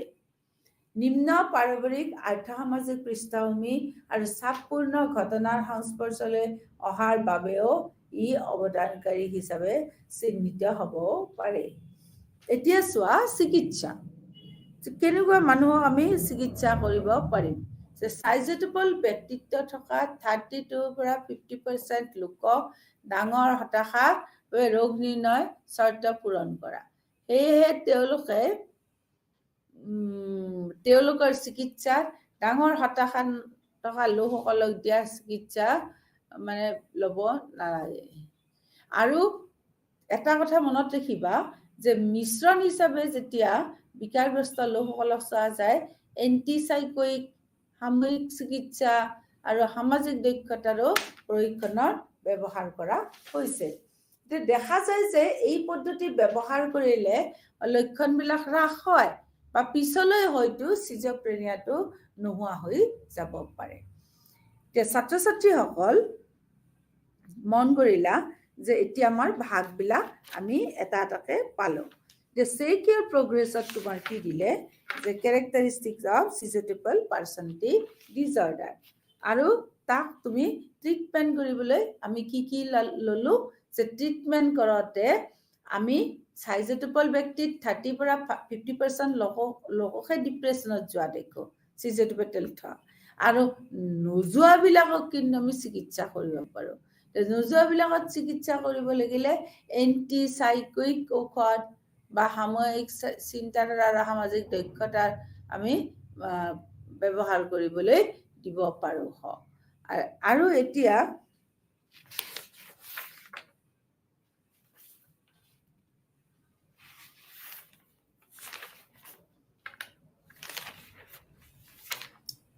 চোৱা আমি দক্ষতা যে বিকাশ কৰাৰ কাৰণে সাইজেটিপল ব্যক্তিসকলক ল'ব পাৰোঁ, ইয়াতে আমি দেখিছিলোঁ যে সেই লক্ষণবিলাক কিন্তু হ্ৰাস পায় আৰু পিছলৈ চিজোফ্ৰেনিয়া আৰম্ভ হোৱাত পলম হয়। এতিয়া তুমি আহা আমাৰ 8.6 যে কি কৈছে যে ব্যক্তিত্বৰ বিকাৰ বুলি চামাৰী অংশটোত কৈছে যে ব্যক্তিত্বৰ বিকাৰ মানে হ'ল যে ইনফ্লেক্সিবল আৰু ডিষ্টৰ্টেড বিহেভিয়াৰ, যিয়ে কি কৰে আমাৰ বিভিন্ন ধৰণৰ কথাবিলাক ভাবাৰ কাৰণে উপযুক্ত কৰি তোলে আৰু সেই পৰিৱেশটোৰ লগত থকা বিভিন্ন ব্যক্তিসকলক পাৰ্চনেলিটি ডিজঅৰ্ডাৰ থকা ব্যক্তিসকলে মানে তোমাৰ হেৰি কৰি ল'ব পাৰে। মানে তাহাঁত বিকাৰগ্ৰস্ত। কিয় বিকাৰগ্ৰস্ত? যে তেওঁলোকে বেলেগ ধৰণে চিন্তা কৰে, তেওঁলোকে বেলেগ ধৰণে দৃষ্টি নিক্ষেপ কৰি বুজিব পাৰে, বা তেওঁলোকে সেই পৰিৱেশটো যেতিয়া সংলগ্ন কৰিব, সেই পৰিৱেশটো সংলগ্ন কৰা স্বাভাৱিক মানুহৰ দৰে নকৰে। DSM-এ কি কৰিলে? পাৰ্চনেলিটি বিকাৰগ্ৰস্ত লোকসকলক কেটেগৰাইজ কৰিলে, কৰি পেলাই কি কৰিলে যে আমাৰ কমিউনিকেশ্যনৰ কাৰণে যিসকল ব্যক্তিক আমি অধ্যয়ন কৰিব লৈছোঁ সেইসকল ব্যক্তি কিন্তু আমি DSM মতে কেটেগৰাইজ কৰিব লাগিব। ক্লাষ্টাৰ A তাতে কি দিলে তোমাৰ paranoid, schizoidal আৰু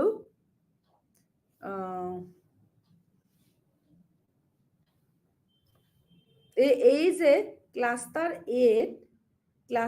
A paranoid, schizoidal পাৰ্চনেলিটি ডিজঅৰ্ডাৰটো আনিছে।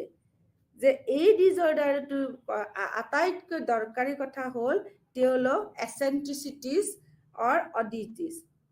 কেতিয়াবা কিন্তু অৱশ্যে বায়'লজিকেল আৰু জেনেটিক কিন্তু কাৰণেও চিজোটিপল পাৰ্চনেলিটিত ছাপোৰ্ট কৰা দেখা যায়। যে ৰিচাৰ্চে কৈছে পাৰানয়েড আৰু চিজেড ডিজৰ্ডাৰটো অলপ কম, চিজোটিপলটোহে অলপ বেছি। ক্লাষ্টাৰ বিত আমি বেলেগ ধৰণৰ কথা পঢ়িবলৈ পাম। তাতে কি কথা দিব, হিষ্ট্ৰনিক, নাৰ্চিছিষ্ট, এণ্টিছ'চিয়েল আৰু বৰ্ডাৰলাইন পাৰ্চনেলিটি ডিজৰ্ডাৰ। ক্লাষ্টাৰ চিয়ে আকৌ কি কৈছে, comparing of evidence dependent. Cheat কি কৰিব, তেওঁলোকে ডিপেণ্ডেণ্ট আৰু অবচেছিভ কম্পালচিভ পাৰ্চনেলিটি ডিজৰ্ডাৰৰ ওপৰত তেওঁলোকে অধ্যয়ন কৰিব। যে এই ক্লাষ্টাৰ কেৰেক্টাৰিষ্টিক্স ফিয়াৰফুলনেছ, টেনশ্যন, চাইনেছ আৰু এনজাইটি বেছ চিম্পটমৰ লগত লিংক হৈ আছে। যে মানুহৰ উদ্বিগ্নতা, মানুহৰ কি হ'ব টেনশ্যন, মানুহৰ লাজ লগা স্বভাৱৰ লগত কিন্তু এই মানুহৰ ব্যক্তিত্বৰ বিকাৰসমূহ কি হৈ আছে, লিংক হৈ আছে। এতিয়া চোৱা, পাৰ্চনেলিটি বুলিলে আমি কি বুজিম, একে এষাৰতে কিছুমান বিশেষভাৱে ইউনিক ট্ৰেইটছ, কিছুমান বিশেষ গুণ, কিছুমান বিশেষ ব্যৱহাৰ মানে আচৰণ, বিশেষ গুণ বিশেষ আচৰণৰ যদি এটা সম্পূৰ্ণ ছেট হয়, সেই ছেটটোকে কি কৰিম আমি ব্যক্তিসকলৰ পাৰ্চনেলিটি বুলি বুজি ল'ম। আৰু পাৰ্চনেলিটি ডিজৰ্ডাৰ মানে কি, ব্যক্তিত্বৰ কোনো এটা বিষয়ক যদি তেওঁলোকে নিজে প্ৰকাশ কৰিব নোৱাৰে, এনি চিগনিফিকেণ্ট ইম্পেয়াৰ ইন চেল্ফ ফাংচনিং, নিজে কাম কৰোঁতে নিজকে ফ'কাছ কৰি পেলাই তেওঁলোকে কামটো সমাধা কৰিব নোৱাৰে, আৰু তেতিয়াই আমি ব্যক্তিত্বৰ বিকাৰগ্ৰস্ততা বুলি আমি কম হওঁ। ক্লাষ্টাৰ চি, ক্লাষ্টাৰ বি আৰু ক্লাষ্টাৰ এ। গতিকে ক্লাষ্টাৰ এত আমি কি পালোঁ, যিখিনি পাৰ্চনেলিটি ডিজৰ্ডাৰ থাকে সেই ডিজৰ্ডাৰখিনি সদায় কি হ'ল, মানুহৰ থিংকিং আৰু আচৰণৰ লগত জড়িত হৈ থাকে। থিংকিং এণ্ড বিহেভিয়াৰৰ লগত ই সদায় জড়িত হৈ থাকে। ই সদায় সামাজিক সমস্যাৰ প্ৰব্লেম কৰে। ক্লাষ্টাৰ বি কিন্তু টেণ্ডেঞ্চি অফ দ্য ইণ্ডিভিজুৱেল, যে ব্যক্তিসকলৰ টেণ্ডেঞ্চিৰ ওপৰত ই নিৰ্ভৰ হৈ থাকে। আৰু চি ক্লাষ্টাৰে সদায় কি হয়, এনচিয়াছ আৰু ফিয়াৰফুল হয়, উদ্বিগ্ন ব্যক্তি আৰু ভয় নোহোৱা ল'ৰা হিচাপে মানে ডিজৰ্ডাৰবিলাকক আমি কেটেগৰাইজ কৰি থওঁ। এতিয়া চোৱা, আমি ৰিভিউ কৰিম।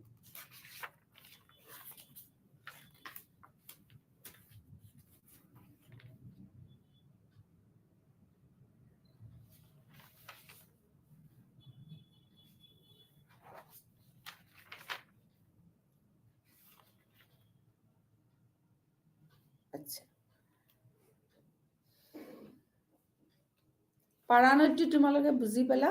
গতিকে পাৰানয়ডটো আমাৰ এনেই জেনেৰেলি পাৰানয়ড আমি যিকোনো ব্যক্তিকে লগ পাওঁ। গতিকে ছাত্ৰ ছাত্ৰীসকল মনত ৰাখিবা, যিবিলাক পাৰ্চনেলিটি ডিজৰ্ডাৰ ব্যক্তি থাকে সেইবিলাক ব্যক্তি কিন্তু এদিনতে হোৱা নহয়, তেওঁলোকে শৈশৱৰ পৰাই সেইবিলাক ৰোগত ভুগি আছে, আৰু সেইবিলাক ৰোগ ভুগতে প্ৰাপ্তবয়স্কত তেওঁলোকৰ এইবিলাক ৰোগ হিচাপে ৰখি গ'ল। যিবিলাক বিকাৰ আছিল সেইবিলাক ৰোগ হিচাপে ৰখি গ'ল, আৰু ৰখি যোৱাৰ পিছত আমি কি কৰিলোঁ, মনোবৈজ্ঞানিকসকলৰ ওচৰত লৈ গ'লোঁ। গতিকে চবৰে কি আছে, কেজুৱেল ফেক্টৰ্ছ আছে, চবৰে কি আছে, কেজুৱেল ফেক্টৰ্ছৰ লগত ট্ৰিটমেণ্ট থাকে।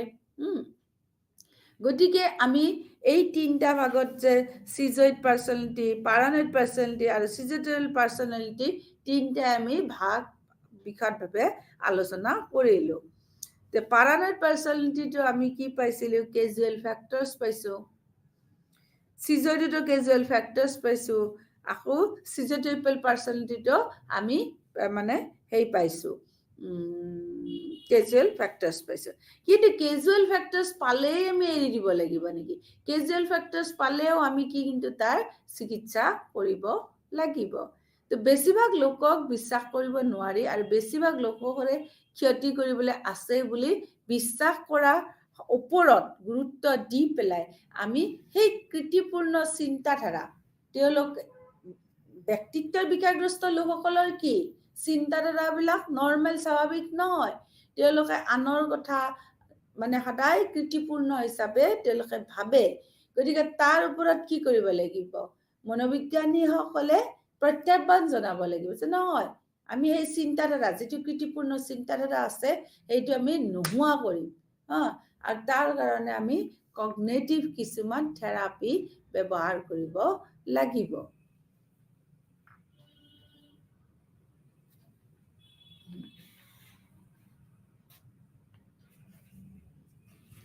পাৰানয়িক ব্যক্তিত্বৰ চৰ্তসমূহ আমি পালোৱে। পাৰানয়িক ব্যক্তিত্বৰ চৰ্তসমূহ আমি সদায় কেনেকে মানে তেওঁলোকে যে বেলেগৰ ওপৰত সদায় অবিশ্বাস কৰে, বেলেগৰ লগত কথা পাতিব নোখোজে, এইটো হৈছে পাৰানয়িক। আৰু চিজোটেবলৰ কথাটো অলপ বেলেগ। চিজোটেবলৰ কথাটো হৈছে যে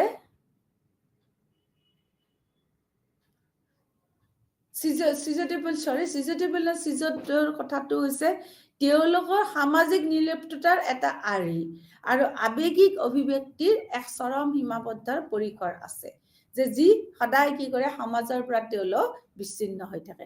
গতিকে ব্লুৰেৰ কথাটো তোমালোকে মনত ৰাখিবা যে বাহিৰৰ পৃথিৱীৰ পৰা আঁতৰি যোৱাৰ সদায় প্ৰৱণতা থাকে তেওঁলোকৰ। আৰু তেওঁলোকক বৰ্ণনা কৰিবলৈ যাওঁতে চিজত শব্দটো তেওঁ প্ৰথমবাৰৰ কাৰণে মানে কি কৰিছিল, ব্যৱহাৰ কৰিছিল। যে তেওঁলোকে চিজত ব্যক্তিসকলৰ মাজত এনেকুৱা কিছুমান লক্ষণ পাইছিল, যেনে তেনে ব্যক্তিবিলাকে কি কৰে, তোমাৰ বেলেগৰ লগত সম্পৰ্কটো নাৰাখে, তেওঁলোক ৰোমান্টিক নহয়, আনকি তেওঁলোকে ছেক্সটোও তেওঁৰ পাৰ্টনাৰৰ লগত ৰাখিব নিবিচাৰে। তেওঁ মুঠতে তেওঁ চাৰিওফালে পাৰানয়ডে কি আছিল যে ব্যক্তিসকলে সদায় দুশ্চিন্তাত ভুগি থাকে যে মোৰ কথাই আলোচনা কৰিছে। চিজত ব্যক্তিসকলে আৰু কি হয়, আইচলেট হৈ থাকে যে মই মানে মোক চাৰিওফালৰ প্ৰতি তেওঁ উদাসীন হয়। গতিকে তেওঁলোক খুব ঠাণ্ডা, দূৰত্ব, বিচ্ছিন্ন লোক যেন লাগে, যি সদায় কি হয় কোনোবাই তেওঁলোকক আলোচনা কৰিলে তাৰ প্ৰতি তেওঁলোকৰ কোনো গুৰুত্ব নাই। তেওঁলোকে ঘৰত থাকিব নিবিচাৰে, তেওঁলোকে সদায় কি হয় পৃথিৱীৰ পৰা আঁতৰি যাব বিচাৰে আৰু নিজকে কি মই যিকোনো কামত কিয় পাৰ্টিচিপেট কৰোঁ, মই চাই থাকিলেও হ'ব। এইটো তেওঁলোকে মানে নিজকে তেওঁলোকে বিচাৰ কৰি লয়। আৰু কি হয়, তেওঁলোকে অযোগ্য যেন নিজকে অনুভৱ কৰে যে মই এইটো কাম কৰিব নোৱাৰো নহয়। তেওঁলোকে ইনডিফাৰেণ্ট, আৰু তেওঁলোকে সামাজিকভাৱে কি বুলি ভাবে, অযোগ্য বুলি ভাবে। গতিকে কি হ'ল, কেতিয়াবা আমি এনেকুৱা চিজোটেল ব্যক্তিসকলৰ প্ৰতি আমি আৱেগ অনুভৱ কৰোঁ, কিন্তু এই আৱেগ অনুভৱ কৰোঁতে আমি তাৰ কাৰণসমূহ বিচাৰি চাব লাগিব যে কি কাৰণে, যে শৈশৱত যদি শিশুসকল যদি সৰুতে কি হয় অলপ লাজ হৈ থাকে, ইও কিন্তু এটা চিজোটেলৰ কিন্তু কাৰণ হ'ব পাৰে। আকৌ আনধৰণেও ভাবিব পাৰোঁ যে শিশু অৱস্থাত যদি ল'ৰা ছোৱালী লাগাতকৈ বেছি ধৰণৰ উৎপীড়ন হয়, তেতিয়াও কিন্তু চিজত ব্যক্তি হিচাপে পিছত আমি তেওঁলোকক চিনাক্ত কৰিব পাৰোঁ। গতিকে চাইল্ড লাইফটো খুবেই ইম্পৰ্টেণ্ট, যে চাইনেছ আছে নে, ল'ৰা ছোৱালীয়ে বেলেগৰ লগত কথা পাতিছে নে ল'ৰা ছোৱালীয়ে কথা নাপাতি কি কৰিছে, অনবৰতে হাইপাৰ এক্টিভ হৈ আছে। এই দুই ধৰণৰ কথা কিন্তু আমি চাব লাগিব। এই দুই ধৰণে কি কৰিব, তেওঁলোকৰ ব্যক্তিত্বৰ বিকাশত কিন্তু এইটো এটা ভাল ধৰণে মানে প্ৰভাৱ বিস্তাৰ কৰা আমি দেখিবলৈ পাওঁ। চিজাইড ব্যক্তিবিলাকৰ আমি লোৱাৰ পিছত চিজোটেবল ব্যক্তিৰ আমি বিকাৰখিনিও আলোচনা কৰিলো হয়। এওঁলোক কিন্তু অত্যন্ত ইন্ট্ৰোভাৰ্ট, চিজোটেবল ব্যক্তিসকল অত্যন্ত ইন্ট্ৰোভাৰ্ট। তেওঁলোকে সদায় সমাজৰ পৰা আঁতৰত থাকে, তেওঁলোকে ইণ্টাৰ ৰিলেশ্যনো নাৰাখে, মাক দেউতাক ঘৈণীয়েকৰ লগত তেওঁলোকে কিন্তু দূৰে দূৰে থাকে। এই তিনি ধৰণৰ যিটো বিকাৰ আছে আমি ক্লাষ্টাৰ 8 আজি আলোচনা কৰিলো হওক। গতিকে ইয়াতে মই এৰিছো নমস্কাৰ